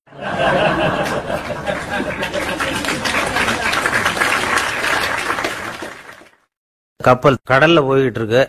புயல், சூறாவளி, அலையெல்லாம் பெருசு பெருசா ரொம்ப உயரமா உண்டாகுது. கடுமையான காற்றிலேயும் வேகமான அலைகள்லேயும் சிக்கி அந்த கப்பல் தடுமாறுது. திசை மாறி போச்சு. எந்த பக்கம் போயிட்டு இருக்கிறோம்னே தெரியல. அந்த கப்பலை செலுத்திக்கிட்டு இருந்த மாலுமி ரொம்ப சாமர்த்தியமா செயல்பட்டார். தன்னுடைய அறிவாற்றலையும் திறமையையும் முழுமையா பயன்படுத்தினார். அந்த கப்பலை கட்டுப்படுத்தினார். மெதுவா அந்த சூறாவளியிலிருந்து கப்பலை காப்பாற்றி கரைக்கு கொண்டுட்டு சேர்த்துட்டார். மாலுமின்னு ஒருத்தர் இருந்ததுனால அந்த மரக்கலம் காப்பாற்றப்பட்டது. மாலுமின்னு ஒருத்தர் இல்லைன்னு வச்சுக்கோங்க, அந்த கப்பலோட கதி என்னவா இருக்கும் யோசிச்சு பாருங்க. ஒரு கோபக்காரனுடைய நிலைமையும் அப்படித்தானா. கோபக்காரன்கிறவன் ஒரு மாலுமி இல்லாத மரக்கலம் அப்படிங்கிறார் நபிகள் நாயகம். கொந்தளிக்கிற கடல்ல கொடுமையான அலைகளின் உச்சியில அல்லல் படுகிற மரக்கலத்தை விட மோசமானது கோபக்காரனின் நிலைமை அப்படிங்கிறது அவருடைய கருத்து. அது மாதிரி இதுன்னு சொல்லல, அதை விட மோசம் இது அப்படிங்கிறார். ஏன் தெரியுமா? ஒரு கப்பல் கடல்ல தடுமாறினா அதை சரிப்படுத்த மாலுமி இருக்கிறார். அவர் தன்னுடைய சாமர்த்தியத்தினால அதை கட்டுப்படுத்தி சரியான வழிக்கு கொண்டுட்டு வந்துருவார். ஆனா கோபக்காரனுடைய நிலைமை அப்படி இல்லை அப்படிங்கிறார் நபிகள் நாயகம். மனித மனம் ஒரு மரக்கலம், அறிவு அதுல இருக்கிற மாலுமி. மாலுமி மரக்கலத்தை செலுத்துறான், அவனுக்கு கட்டுப்பட்டு அது ஓடுது. ஆனா கோபக்காரன்கிற மனுஷங்கிட்ட அறிவுங்கிற மாலுமி சரியா வேலை செய்ய மாட்டான். ஏன்னா கோபம் அந்த மாலுமியின் கண்களை அவிச்சிரும், காதுகளை கேட்காம பண்ணிவிடும். கண்ணையும் காதையும் மூடிவிட்டு கப்பலை ஓட்டுனா எப்படி ஓட்டுறது? அதனால கோபக்காரன் மாலுமி இல்லாத மரக்கலம். இடி மின்னல்ல மாட்டிக்கிட்டு கஷ்டப்படுற கப்பல் மாதிரி கஷ்டப்படுறான். பெரியவங்கள்லாம் என்ன சொல்றாங்க? உனக்கு கெடுதல் பண்ணவனுக்கும் நீ நன்மையை செய், எவருடைய விருப்பு வெறுப்பையும் பொருட்படுத்தாதே, பரம எதிரிக்கும் நீ நன்மை செய்ய ஆரம்பிச்சா உன்னுடைய தூய நிலையை பார்த்துட்டு அவனும் உனக்கு நெருக்கமான நண்பனா ஆயிடுவான். இதுதான் பெரியவங்க நமக்கு சொல்லி இருக்கிறது. புனித குர்ஆன் சொல்றது என்ன? தீமையை நன்மையை கொண்டே நீர் தடுத்து கொள்ளும் அப்படின்னு சொல்லப்பட்டிருக்கிறதுல.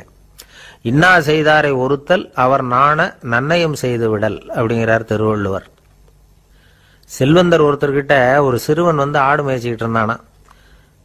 பெரியவர் அவனை கூப்பிட்டு, நீ நேரா போய் ஒரு ஆட்டுல உள்ள ரொம்ப நல்ல பகுதி எதுவோ அதை எடுத்துட்டு வா அப்படின்னாராம். இவன் போனான். ஒரு ஆட்டு உடம்புல இருந்த நாக்கு, இருதயம், இது ரெண்டையும் எடுத்துட்டு வந்து கொடுத்தானான். பெரியவர் வாங்கி பார்த்தார். அதுக்கப்புறம் இப்ப நீ போய் இன்னொரு ஆட்டுல இருக்கிற ரொம்ப கெட்ட பகுதி எதுவோ அதை எடுத்துட்டு வா அப்படின்னாராம். இவன் போய் எடுத்துட்டு வந்தான். அவன் கையில் இருந்தது மறுபடியும் அதே மாதிரி நாக்கு, இருதயம், இது ரெண்டும் தான். என்னது இப்பவும் அதையே கொண்டுட்டு வந்திருக்கிற அப்படின்னாராம் பெரியவர். இவன் சொன்னானா, ஒரு உடம்புல உள்ள ரொம்ப நல்ல பொருளும் இதுதான், ரொம்ப கெட்ட பொருளும் இதுதான் அப்படின்னானா. இளம் வயசுல இப்படி பதில் சொன்னவர் தான் பேரறிஞர் லுக்மானுல் ஹக்கீம் அவர்கள். கோபப்படாம இருந்தா இது ரெண்டும் நல்லா வேலை செய்யும், கோபப்பட்டா இது ரெண்டும் மோசமா வேலை செய்யும். அதை புரிஞ்சுக்கிறதுக்காகத்தான் இன்னைக்கு இந்த தகவல். கோபம் வந்துட்டா நாம என்ன செய்யறோங்கிறது நமக்கே தெரியாது. ஒருத்தர் டாக்டர் கிட்ட போனார் அவசரமா. டாக்டர், எனக்கு இப்ப கடுமையான கோப வெறி, எனக்கு கண்ணு மண்ணு ஒன்றும் புரியல, உடனடியாக அதை கட்டுப்படுத்தணும், உடனே இதுக்கு ஏதாவது ஒரு மாத்திரை கொடுங்க ப்ளீஸ் அப்படின்னார். அந்த டாக்டரும் உடனே ஒரு மாத்திரையை கொடுத்து இதை உடனே போடுங்க, நான் தண்ணி கொண்டுட்டு வரேன்னு உள்ள போனார். தண்ணியோடு திரும்பி வந்தார். இவரு சொன்னார், டாக்டர், நீங்க கொடுத்த மாத்திரை ரொம்ப பெருசா இருந்தது, இருந்தாலும் கஷ்டப்பட்டு முழுங்கிட்டேன்னார். டாக்டர் சந்தேகத்தோட மேசையை பார்க்கிறார். பார்த்தா மாத்திரை அங்கேயே இருக்குது, பேப்பர் வெயிட்ட காணல.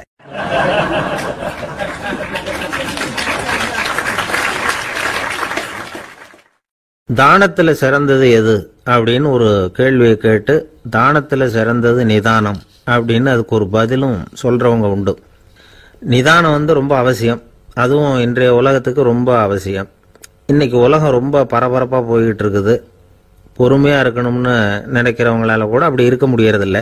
பொறுமையை சோதிக்கிறது மாதிரி பல சம்பவங்கள், அதையெல்லாம் சந்திச்சே தீர வேண்டியிருக்குது. எங்க போனாலும் கியூல நிக்க வேண்டியிருக்குது, எங்க போனாலும் காத்துக்கிட்டு இருக்க வேண்டியிருக்கு. ஆபீஸ்லயோ வீட்லயோ கூட நீங்க நிதானமா பொறுமையா நடந்துக்க தெரியலன்னா உங்களுக்கு சிடுமூஞ்சி, முசுடு இப்படிலாம் பேர் வச்சிருவாங்க. அது உங்களுக்கு தேவையா? சரி, வாழ்க்கையில் பொறுமைசாலின்னு பேர் வாங்கறதுக்கு என்ன வழி? முதல் பாயிண்ட், நீங்க நினைக்கிறது, எதிர்பார்க்கறது, செய்யறது எல்லாமே 100% கரெக்டா நடக்கணும்னு ஆசைப்படக்கூடாது. எதுவா இருந்தாலும் அதுல ஓரளவுக்கு தவறு நடக்கலாம் அப்படிங்கறத எதிர்பார்த்தே இருக்கணும். ஓரளவுக்கு அதை அனுமதிக்கணும். ஒரு நண்பரை 6 மணிக்கு ஒரு இடத்துக்கு வர சொல்லி இருக்கிறீங்க, 6 மணிக்கு அவர் வரல, உடனே பொறுமை இழந்து நடந்துக்கப்படாது. ஒரு 10 நிமிஷம் டிலே ஆகலாம். ஒரு வர்ற வழியில பஸ்ஸு கூட ஏதாவது டிராஃபிக்ல மாட்டிருக்கலாம். அதெல்லாம் எதிர்பார்த்தே கொஞ்சம் காத்திருக்கிறதுல ஒன்றும் தப்பு இல்லை. சில சமயம் டிலே ஆகிறது கூட நல்லதா முடியும். ஒரு பஸ்ஸை தவற விட்டுட்டு, ஐயோ கொஞ்சம் ஒரு 2 நிமிஷம் முன்னாடி வந்திருந்தா பிடிச்சிருக்கலாமே அப்படின்னு தவிச்சுக்கிட்டு இருப்பாங்க சில பேர்.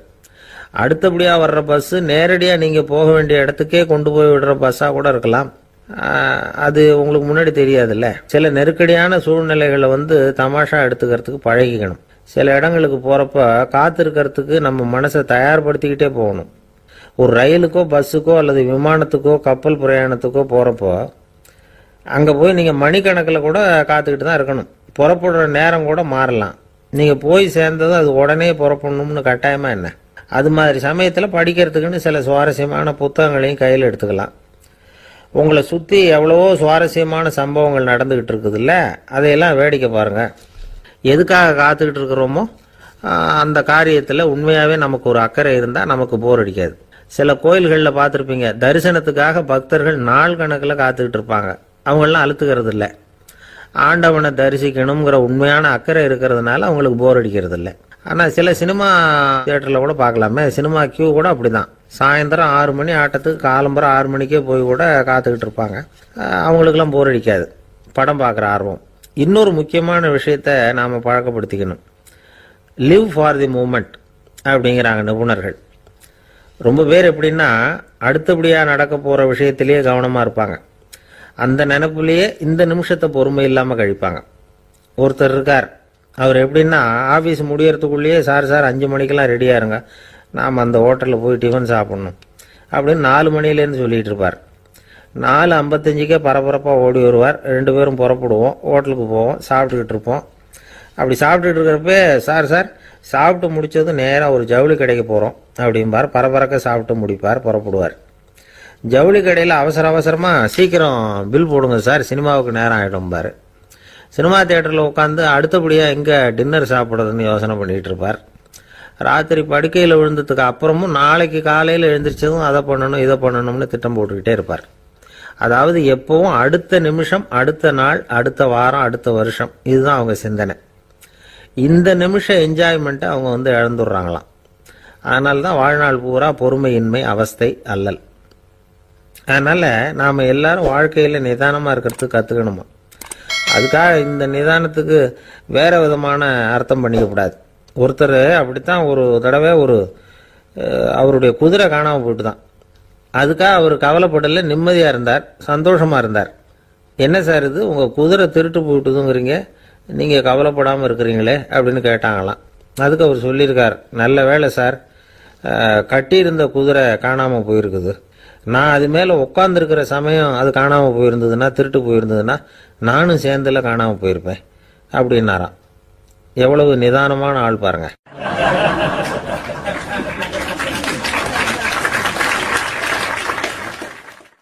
ஒரு நண்பர் சினிமா படம் தயாரிக்கிறவர், அவர்கிட்ட ஒரு நாள் பேசிக்கிட்டு இருந்தேன்.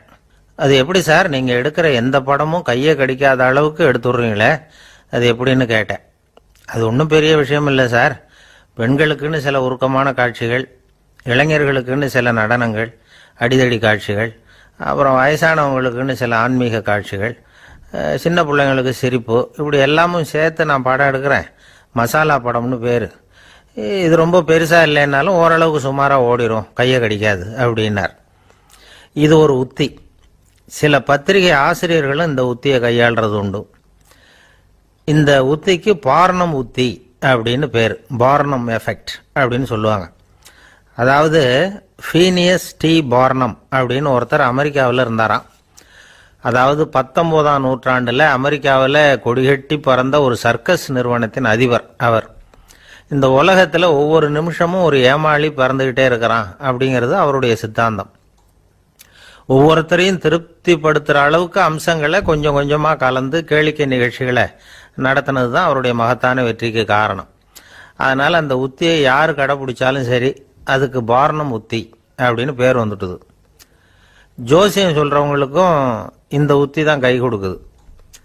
ஒரு விஷயத்தை ஒருத்தருடைய கோள் நிலைகள் அல்லது கையெழுத்து நிரூபிக்கிறதாக அவர்கிட்ட சொன்னால் அதை அவர் நம்பிவிடுவார். ஆனால் அந்த விஷயம் நல்லதாக இருக்கணும், நேர்மையானதாக இருக்கணும், அதாவது பாசிட்டிவாக இருக்கணும். 8ஆம் இடத்துல குரு, 9ஆம் இடத்துல சனி, நீங்கள் ஒரு பெரிய மேதை தான் அப்படின்னு சொல்லுவாங்க. கேட்குறவங்களுக்கு அதை மறுக்கிறதுக்கு மனசு வராது. அப்படி சொல்லும் பொழுது கூடவே என்ன கொஞ்சம் முன்கோபம் அதிகமாக இருக்கும், இருந்தாலும் அது உடனே மறைஞ்சிரும் அப்படின்னு சில அற்ப விஷயங்களையும் சொன்னாலும் அதையும் சரிதான்னு சொல்லி ஒத்துக்குவாங்க. ஆளுமையை எடை போடுகிற ஒரு நிறுவப்பட்ட உத்தியின் மூலமாக தன்னுடைய குணாதிசயங்கள் கண்டுபிடிக்கப்பட்டதாக அவர் நம்புறது தான் இதுக்கு காரணம். இந்த மாதம் பணத்தட்டுப்பாடு கொஞ்சம் இருக்கும், உடம்புல ஏதாவது கொஞ்சம் அசௌகரியம் இருக்கும், வீட்டுக்குள்ளே லேசாக மனஸ்தாபம் வரலாம், இது மாதிரி பொதுப்படையாக சிலதை சொன்னாலே போதும், மக்களை நம்ப வச்சுடலாம். இதெல்லாம் நமக்கு மட்டும்தான் ஏற்படுது அப்படின்னு சொல்லி அவங்க நினைக்கிறது தான் காரணம். இதுதான் பார்னம் உத்திங்கிறது. மனிதர்கள் பாராட்டுகளை விரும்புகிறதும் விமர்சனங்களை வெறுக்கிறதும் பார்னம் உத்தியின் அடுத்த கூறு. அதனால் ஒருத்தருக்கு ஜோசியம் சொன்னாலும் சரி, அவருடைய ஆளுமையை மதிப்பிடுறதாக இருந்தாலும் சரி, அவரை புகழற மாதிரி இருந்தாலும் சரி, அப்படி இருந்தால் தான் அது சரியாக இருக்கும். சாதகமான விஷயங்களை அதிகமாகவும் பாதகமான விஷயங்களை நாசூக்காகவும் சொன்னால் மக்கள் அதை நம்பிடுவாங்க. ஒருத்தரை கருமின்னு சொன்னால் ஏற்றுக்க மாட்டார். அதையே கொஞ்சம் மாற்றி நீங்கள் கொஞ்சம் சிக்கனமான ஆசாமி அப்படின்னு சொன்னால் நீங்கள் சொல்கிறது சரிதான் சார் அப்படிம்பார். நீங்கள் பெரிய செலவாளி தான், இருந்தாலும் நல்ல விஷயங்களுக்கு தான் செலவழிப்பீங்க அப்படின்னு சொல்லணும். இப்படி இந்த பார்னம் உத்தியை கடைபிடிச்சி இன்னைக்கு வெற்றிகரமாக காலம் தள்ளுறவங்க நிறைய பேர் இருக்கிறாங்க. இந்த உலகத்தில் ஒவ்வொரு நிமிஷமும் ஒரு ஏமாளி பறந்துக்கிட்டே இருக்கிறான் அப்படிங்கிறது தான் ஃபீனியஸ் பார்னம் அவர்களுடைய நம்பிக்கை. அதை விட அடுத்தவங்களை ஏமாளியாக நினைக்கிற மனுஷர்கள் தான் இன்னைக்கு உலகத்தில் ரொம்ப அதிகம். ஒருத்தர் தன்னுடைய மேல் அதிகாரிகிட்ட போய், ஐயா ஒரு நாள் லீவு வேணும், என் தங்கச்சிக்கு கல்யாணம் அப்படின்னார். அவர் பார்த்தார், ஒரு 10 நிமிஷம் வெளியில் இருங்கன்னார். 10 நிமிஷம் கழிச்சு கூப்பிட்டார். இதை பாருங்க, நீங்கள் சொல்கிறது பொய். இப்போ உங்கள் தங்கச்சிக்கு ஃபோன் பண்ணேன். அவங்க தனக்கு 2 வருஷத்துக்கு முன்னாடியே கல்யாணம் ஆயிட்டதாக சொல்கிறாங்க அப்படின்னார். உடனே இவர் சொன்னார், சார் இப்போ நீங்கள் சொல்கிறதும் பொய்யா தான் இருக்கணும். ஏன்னா நிஜமாக எனக்கு ஒரு தங்கச்சியே கிடையாது அப்படின்னார்.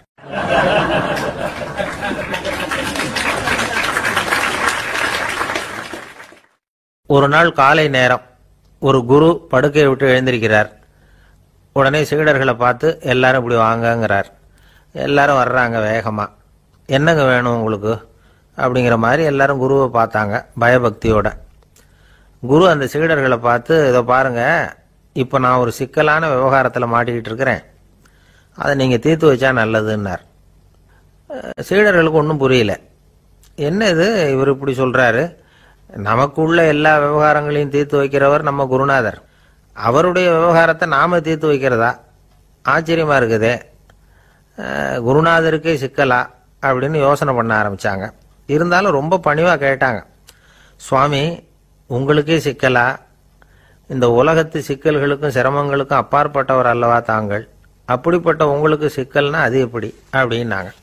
எனக்கு ஏற்பட்டிருக்கிற சிக்கல் அவ்வளவு பெருசு, ரொம்ப பெரிய விவகாரம் அது அப்படின்னார் குரு. கொஞ்சம் விவரமாக சொல்லுங்க அப்படின்னாங்க இவங்க. இப்போ அந்த குரு விவரத்தை சொன்னார். அதாவது நேற்று ராத்திரி நான் ஒரு கனவு கண்டேன். அந்த கனவுல நான் ஒரு பட்டாம்பூச்சியாக மாறிட்டேன். அப்படி மாறி ஒவ்வொரு மலராக பறந்து போய் உட்காந்து தேன் சாப்பிட்டேன் அப்படின்னார். சீடர்கள் இதை கேட்டதும் ரொம்ப திகைச்சு போயிட்டாங்க. என்ன இது, இது ஒரு பெரிய பிரச்சனையா?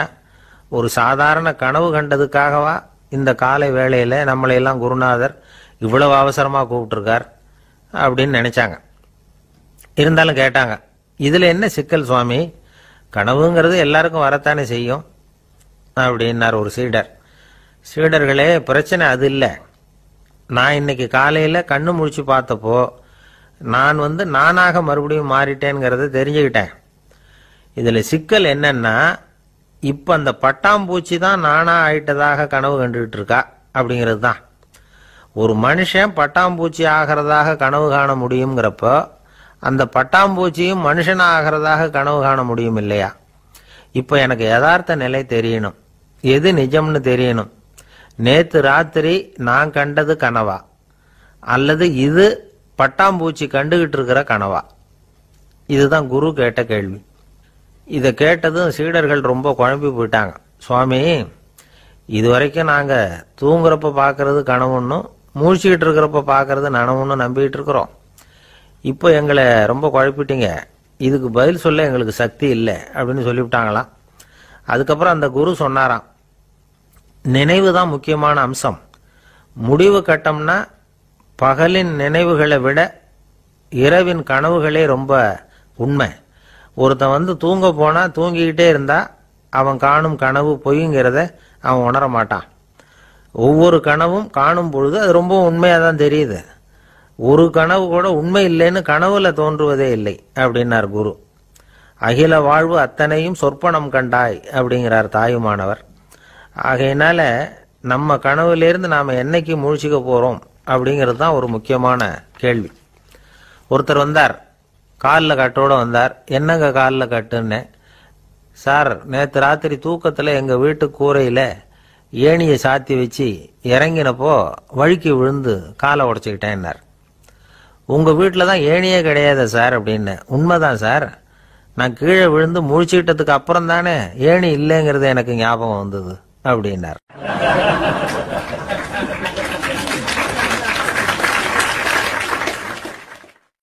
சில பேர் ஆளை பார்த்தா 60 வயசு மாதிரி தோணும். உண்மையான வயசு என்னன்னு பார்த்தா 40 அல்லது 45 சில பேரை பார்க்கறதுக்கு 45 மாதிரி தெரியும், உண்மையிலேயே 65 தாண்டி இருப்பாங்க. ஒரு மனிதனுக்கு 2 வகையான வயது உண்டுங்கிறார் ஓஷோ. அதாவது உடம்புக்குன்னு ஒரு வயசு, மனசுக்குன்னு ஒரு வயசு. முதல் உலக மகாயுத்தம் நடந்தது இல்லையா, அது முடிஞ்சதுக்கு அப்புறம் முதல் தடவையா மனிதனின் மூளை வளர்ச்சியை பற்றி மனநல வைத்தியர்கள் ஒரு கணக்கெடுப்பு சோதனை நடத்தினாங்களாம். அது வரைக்கும் மனிதனுக்கு 2 வகையான வயது உண்டுன்னு யாரும் சிந்திச்சதே இல்லையா. அந்த உலக மகா யுத்தம் முடிஞ்சதுக்கு அப்புறம் மனிதனுடைய சராசரி மனதின் வயதை கணக்கிட்டு பார்க்கும் பொழுது அவங்களுக்கெல்லாம் ரொம்ப அதிர்ச்சியாக இருந்துதான். ஏன்னா அது ரொம்ப பின்தங்கிய நிலையில் இருந்திருக்கு, வளர்ச்சி அடையாத நிலையில் இருந்திருக்கு. அவங்க கண்டுபிடிச்ச பிரகாரம் அப்போ மனசோட சராசரி வயசு என்ன தெரியுமா? 14. அப்படின்னா பார்த்துங்க, உடல் ரீதியாக ஒருத்தரோட வயசு 70 கூட இருக்கலாம், ஆனால் மனசோட வயசு 14 தான். இதுக்கு நேர்மாறாக அமைஞ்சு போச்சுன்னு வச்சுங்க. அதாவது ஒருத்தருக்கு உண்மையிலேயே 14 வயசு, அதாவது உடலோட வயசு 14, அவரோட மனசின் வயசு 70ன்னு வச்சுக்கோங்க. இப்படி அமைஞ்சுட்டுதுன்னா அவர் சீக்கிரம் ஞானத்தன்மை அடைஞ்சிருவார் அப்படின்னு அர்த்தம். இப்போ நமக்கெல்லாம் உடம்போட வயசு மனசோட வயசு ரெண்டும் ஒன்றா இருந்துட்டா அதுவே போதும், அதுவே பெரிய விஷயம். இப்போ எமர்சன் கிட்ட போய் ஒருத்தர் கேட்டாராம், உங்கள் வயசு என்ன அப்படின்னு. அவர் உடனே பதில் சொல்லியிருக்கார், 360 வருஷம் அப்படின்னாராம். கேட்டவர் குழம்பி போயிட்டார். அவர் என்ன சொல்கிறாரு, 360 வயசா? என்ன நம்ம காதில் தான் சரியாக விழலையா?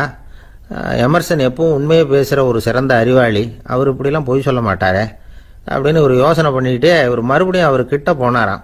ஐயா, நீங்கள் சொன்னது சரியாக என் காதில் விழலை, அதனால் மறுபடியும் கேட்குறேன், உங்கள் வயசு என்ன அப்படின்னாராம். எமர்சன் மறுபடியும் சொல்லியிருக்கிறார் 360 வருஷம்னு. வந்தவருக்கு உண்மையிலேயே அதிர்ச்சியாக போட்டுது. அதுக்கப்புறம் மெதுவாக ஆரம்பித்தாராம், ஐயா நீங்கள் சொல்கிறத என்னால் ஏற்றுக்க முடியாது, எப்படி பார்த்தாலும் இப்போ உங்களுக்கு வயசு ஒரு 60க்கு மேலே இருக்காதுன்னு நினைக்கிறேன் அப்படின்னாராம். நீங்கள் சொல்கிறது சரிதான், அது என் உடம்போட வயசுன்னாராம் எமர்சன். அப்படின்னா ஏற்கனவே நீங்கள் சொன்னது அப்படின்னு கேட்டிருக்கார், அது என் மனசோட வயசு அப்படின்னாராம். நம்மளை பொறுத்த வரைக்கும் அறிவு தூசு படிஞ்சிருக்கு, அது மாதிரியே அன்பும் மாசுபட்டிருக்கு. இது ரெண்டையும் சுத்தம் பண்ண வேண்டியிருக்குது, அப்போ தான் நாம் சரியான வயசில் வாழ முடியும். ஒரு ஆசாமி இருக்கிறார், அவருக்கு உடம்போட வயசு அதிகம், மனசோட வயசு ரொம்ப குறைச்சல், குழந்தை மாதிரி. அவர் ஒரு ஆஸ்பத்திரியில் படுத்திருக்கிறார். நர்சம்மா எல்லாருக்கும் மருந்து கொடுத்துட்டு போகிறாங்க. கொஞ்ச நேரம் கழித்து திரும்பி வந்தாங்க. அப்போ இவர் அந்த அம்மாவை கூப்பிட்டு சொல்கிறார், இதை பாருங்கள் சிஸ்டர், நீங்கள் எல்லாருக்கும் சின்ன சின்ன மாத்திரையாக கொடுத்துட்டு எனக்கு மட்டும் நீளமான மாத்திரையாக கொடுத்துட்டீங்க, முழுங்கிறதுக்கு ரொம்ப கஷ்டமாக போச்சு, இனிமேல் எனக்கும் சின்ன மாத்திரையாக கொடுங்க சிஸ்டர் அப்படின்னாராம். அந்த அம்மா உடனே அதிர்ச்சி ஆகி தலையில் அடிச்சுக்கிட்டாங்களாம். நான் கஷ்டப்பட்டு மாத்திரையை முழுங்கினத்துக்கு நீங்கள் ஏமா தலையில் தட்டிக்கிறீங்க அப்படின்னு கேட்டிருக்காரு இவர். இதுக்கு அவங்க சொல்லியிருக்கிறாங்க, நான் உங்களுக்கு கொடுத்துட்டு போனது மாத்திரை இல்லைங்க, அது தெர்மாமீட்டர் அப்படின்னாங்களாம்.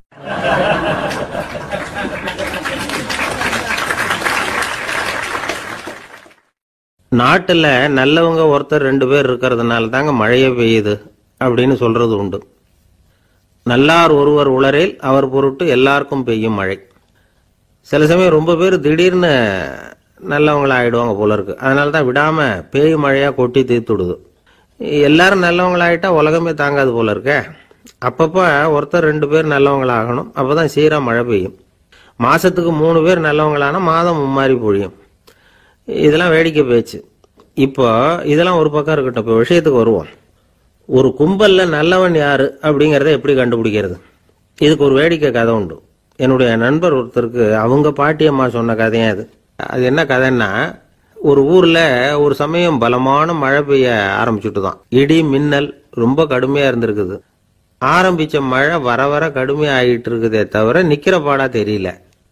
ஊர் ஜனங்கள்லாம் பார்த்தாங்க, இதுக்கு மேலேயும் வீட்டு உள்ள இருந்தா ஆபத்துங்கிறத புரிஞ்சுக்கிட்டாங்க. ஏன்னா வீடெல்லாம் இடிஞ்சு விழுந்துருமோங்கிற பயம். உடனே எல்லாரும் புறப்பட்டு ஊருக்கு பொதுவா இருந்த ஒரு மண்டபத்துல போய் தங்கிக்கிட்டாங்க. மின்னல் கடுமையா இருந்தது, இடி எந்த நேரத்திலையும் விழலாம்ங்கிற நிலைமை, எப்போ விழலாம்னு பார்த்துக்கிட்டு இருக்குது. அந்த மண்டபத்தில் இருந்த ஜனங்கள் மனசுக்குள்ள ஒரு பயம், நம்ம கூட்டத்தில் யாராவது ஒரு கெட்டவன் பாவம் பண்ணவன் இருந்தா கூட இடி இந்த மண்டபத்தில் விழுந்துரும், அது எல்லாருக்கும் ஆபத்து அப்படின்னு நினைச்சாங்க. சரி, இதுக்கு என்ன பண்ணலாம் அப்படின்னு யோசனை பண்ணாங்க. அந்த கூட்டத்தில் ஒரு பெரியவர் இருந்தார். அவரு ஒரு யோசனை சொன்னார். இதை பாருங்க, அதுக்கு ஒரு வழி இருக்கு. அதோ எதிர்த்தாப்புல கொஞ்சம் தூரத்தில் ஒரு உயரமா மரம் ஒன்று இருக்கு பாருங்க. பொதுவா இடி சுலபமா விழறது அது மாதிரி உயரமான மரத்துல தான். நம்ம கூட்டத்தில் இருக்கிறவங்க எல்லாரும் ஒவ்வொருத்தரா போய் அந்த மரத்தை தொட்டு விட்டு திரும்பி வந்துடணும். நம்மள பாவம் பண்ணவன் யாரோ அவன் அந்த மரத்தை தொடுற சமயத்துல இடி விழுந்துரும், அவன் மட்டும் போயிடுவான், மண்டபத்தில் இருக்கிற நாமெல்லாம் பொழைச்சிக்கலாம் அப்படின்னு ஐடியா கொடுத்தாரு அந்த பெரியவர். இது நல்ல யோசனையா பட்டது. எல்லாரும் ஒத்துக்கிட்டாங்க. ஒவ்வொருத்தரா போய் அந்த மரத்தை தொட்டு விட்டு திரும்பி வந்தாங்க. இடி எதுவும் விழல. இன்னமும் பாவம் பண்ண ஆசாமி அதை போய் தொடல போல இருக்கு அப்படின்னு நினைச்சுக்கிட்டாங்க. ஒவ்வொருத்தரா போறாங்க, எல்லாரும் போய் தொட்டுவிட்டு வந்தாச்சு.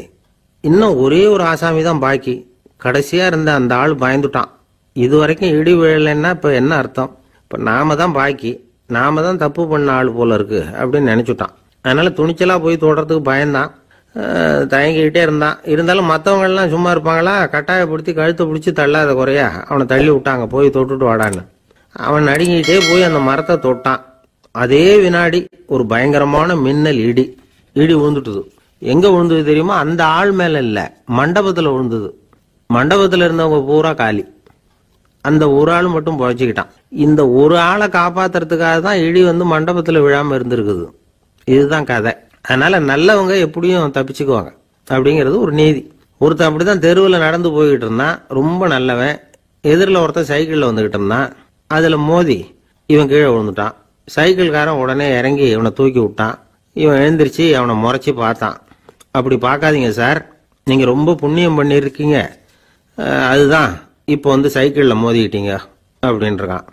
என்ன அப்படி சொல்றேன் நான்? இவன் 10 நிமிஷத்துக்கு முன்னாடி நான் லாரி ஓட்டிட்டு வந்தேன், அப்போ நீங்க எதிரில் வந்திருந்தீங்கன்னா என்ன ஆயிருக்கும் அப்படின்னானா அவன்.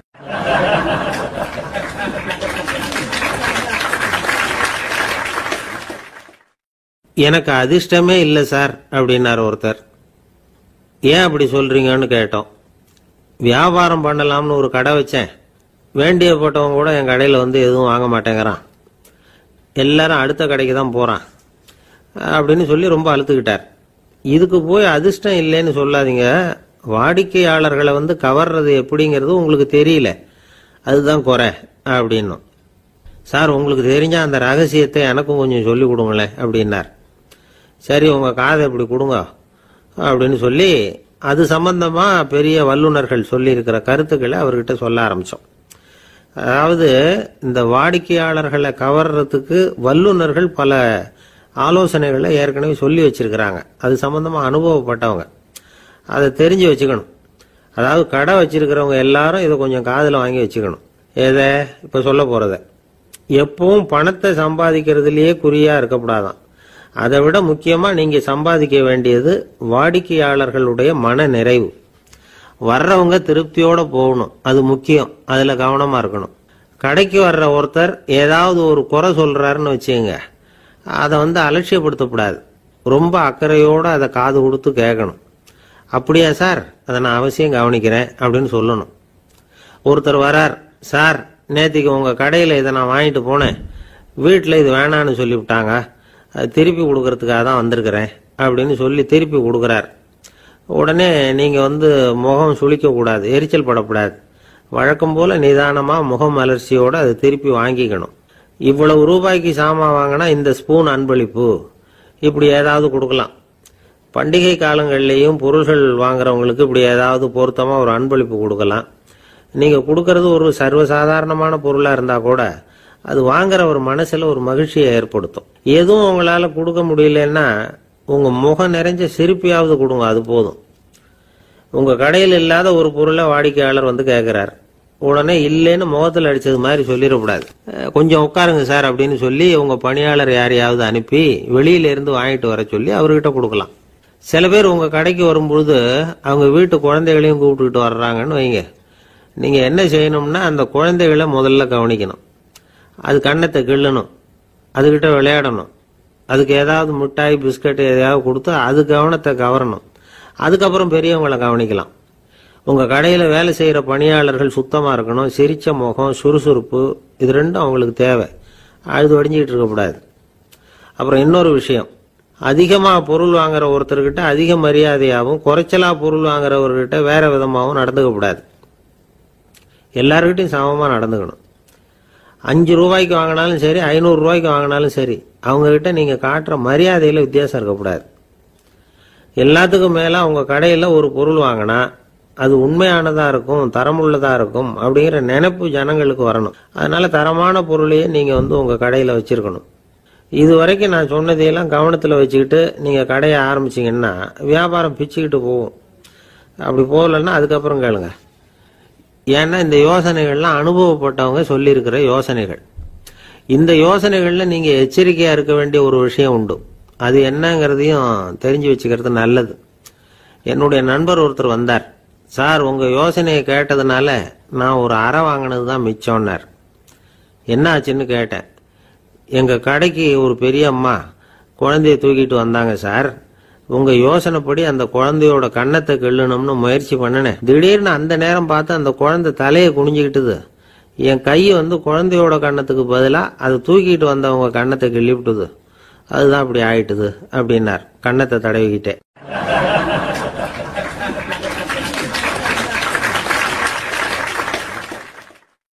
ஒரு நாள் ஒரு 10-15 பள்ளிக்கூடத்து பிள்ளைங்க தேடிட்டு வந்தாங்க. உங்களை பார்த்துட்டு தான் போகணும், அதுக்காக தான் வந்திருக்கோம்னாங்க. என்ன விஷயம்னு கேட்டோம். நாங்கள்லாம் கூடி ஒரு முடிவு பண்ணியிருக்கிறோம், அதை உங்ககிட்ட சொல்லணும் அப்படின்னாங்க. அதுவும் ஒரு வாண்டு பையன் அதை சொன்னான். என்ன முடிவு அது அப்படின்னு கேட்டோம் ரொம்ப ஆர்வமாக. அதை இப்போ சொல்ல மாட்டோம், எங்களுக்கு பிடிக்கிற மாதிரி ஏதாவது ஒரு தகவல் சொன்னால் அதுக்கப்புறம் நாங்கள் அதை சொல்கிறோம் அப்படின்னா அந்த வாண்டு பையன். சரி, சின்ன பையன்கிட்ட இன்னைக்கு வசமாக மாட்டிக்கிட்டோம் அப்படின்னு நினச்சிக்கிட்டு அவங்களுக்கு தகுந்த மாதிரி ஒரு கதை சொல்ல ஆரம்பித்தோம். அது என்ன கதைன்னா, ஒரு பெரிய காடு, அதில் பலவிதமான மிருகங்கள். அந்த காட்டுக்கு ஒரு சிங்கம் தான் ராஜா. எப்பவும் காட்டுக்கு அது தானே ராஜா. ஒரு பெரிய யானைக்கு இது பொறுக்கலை. என்ன இது, எப்போ பார்த்தாலும் இங்கே சிங்கத்துக்கே ராஜா பதவி கிடைக்குது, நான்லாம் எவ்வளவு பலசாலியாக இருக்கிறேன், அப்படி இருந்தும் எனக்கு அந்த பதவி கிடைக்கலையே அப்படின்னு தனக்குள்ளே பொறுமிக்கிட்டே இருந்தது. ராஜா பதவியை நினச்சி ரொம்ப ஏக்கம், அதுக்கு பதவி மோகம். இந்த சமயம் பார்த்து ஒரு குள்ள நரி கூட்டம் அதை தேடிட்டு வந்தது. ஐயா பெரியவங்களே, நீங்கள் இந்த காட்டுக்கு ராஜாவாக இருக்க ஆசைப்படுறீங்க, அதில் ஒன்றும் தப்பு இல்லை. ஆனால் அதுக்கு முன்னாடி நீங்கள் எங்கள் கூட்டத்துக்கு கொஞ்ச நாள் தலைவராக இருங்க, அதாவது ராஜாவாக இருங்களேன், உங்களுக்கும் ஒரு ட்ரைனிங் கிடைச்சது மாதிரி இருக்கும் அப்படின்னு சொல்லியிருக்குது இந்த கூட்டம், குள்ள நரி கூட்டம். இதை கேட்ட உடனே யானைக்கு ரொம்ப சந்தோஷம் தாங்கலை. அதுதான் எப்போன்னு பதவிக்காக காத்துக்கிட்டு இருக்குதே. இருந்தாலும் கொஞ்சம் பிகுவோட, சரி நீங்கள்லாம் இவ்வளோ தூரம் என்னை தேடிட்டு வந்து கேட்கறதுனால மறுக்க முடியல அப்படின்னு ரொம்ப ஏதோ அவளுக்கு சிரமப்பட்டு ஒத்துக்கிறது மாதிரி ஒத்துக்கிட்டது.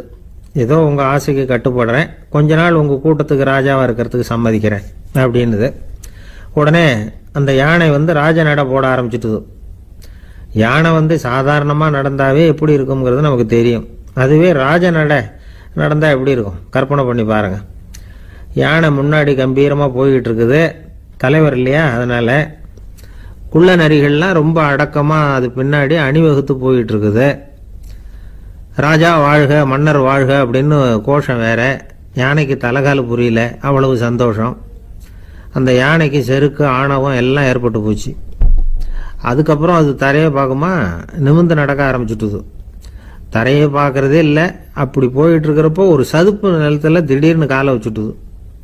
அவ்வளவுதான், கால் உள்ளே போட்டுது. இன்னொரு காலை எடுத்து வச்சுது, அதுவும் உள்ளே போட்டுது. அந்த 2 காலையும் எடுக்கிறதுக்காக அடுத்த 2 காலையும் அழுத்திச்சு, அதுவும் உள்ளே போக ஆரம்பிச்சுட்டுது. இப்போ 4 காலம் வசமாக சேத்துல அழுந்தி போச்சு, எடுக்க முடியல. குள்ள நரிகள்லாம் அதை சுற்றி சுற்றி வந்தது. சிலது சுற்றி நின்று டான்ஸ் ஆட ஆரம்பிச்சுட்டுது யானையை பார்த்துட்டு. இதை யானை பார்த்தது. என்ன இது, தலைவர் நான் தவிச்சுக்கிட்டு இருக்கிறேன், தொண்டர்கள்லாம் சுற்றி நின்று வேடிக்கை பார்த்துக்கிட்டு இருக்கிறீங்க, டான்ஸ் ஆடுறீங்க அப்படின்னு கேட்டுதான். தொண்டர்களே, தலைவர் நான் தவிச்சுக்கிட்டு இருக்கிறது உங்களுக்கு தெரியலையா? இப்போ உடனே உங்கள் தலைவரை காப்பாற்ற வேண்டியது உங்கள் கடமை இல்லையா அப்படின்னு கத்துச்சான் அந்த யானை. குள்ள நரிகளில் ஒன்று முன்னாடி நின்று அந்த யானையை பார்த்து தான், தலைவரே எங்களுக்கு ரொம்ப நாளாக ஒரு ஆசை, அந்த ஆசையை நிறைவேற்றிக்கிறதுக்காகத்தான் உங்களை எங்கள் தலைவராக ஏற்றுக்கிறோம்னு சொன்னோம் அப்படின்னு தான். என்ன ஆசைன்னு கேட்டிருக்கு யானை. யானை கறி சாப்பிட்டு பார்க்கணுங்கிறது எங்களுக்கு ரொம்ப நாளாக ஆசை, அது இன்னைக்கு தான் நிறைவேற போகுது அப்படின்னு தான் அந்த நரி. இதை கேட்ட உடனே அந்த யானை அப்படியே மூர்ச்சி ஆகிட்டு தான். நரிகள்லாம் அது மேலே ஏறி குதற ஆரம்பிச்சுட்டு தான். பதவி மேலே இருந்த பேராசை அந்த பலசாலியான யானையையே மாட்டி விட்டுட்டுது பார்த்தீங்களா அப்படின்னு சொல்லி முடித்தோம்.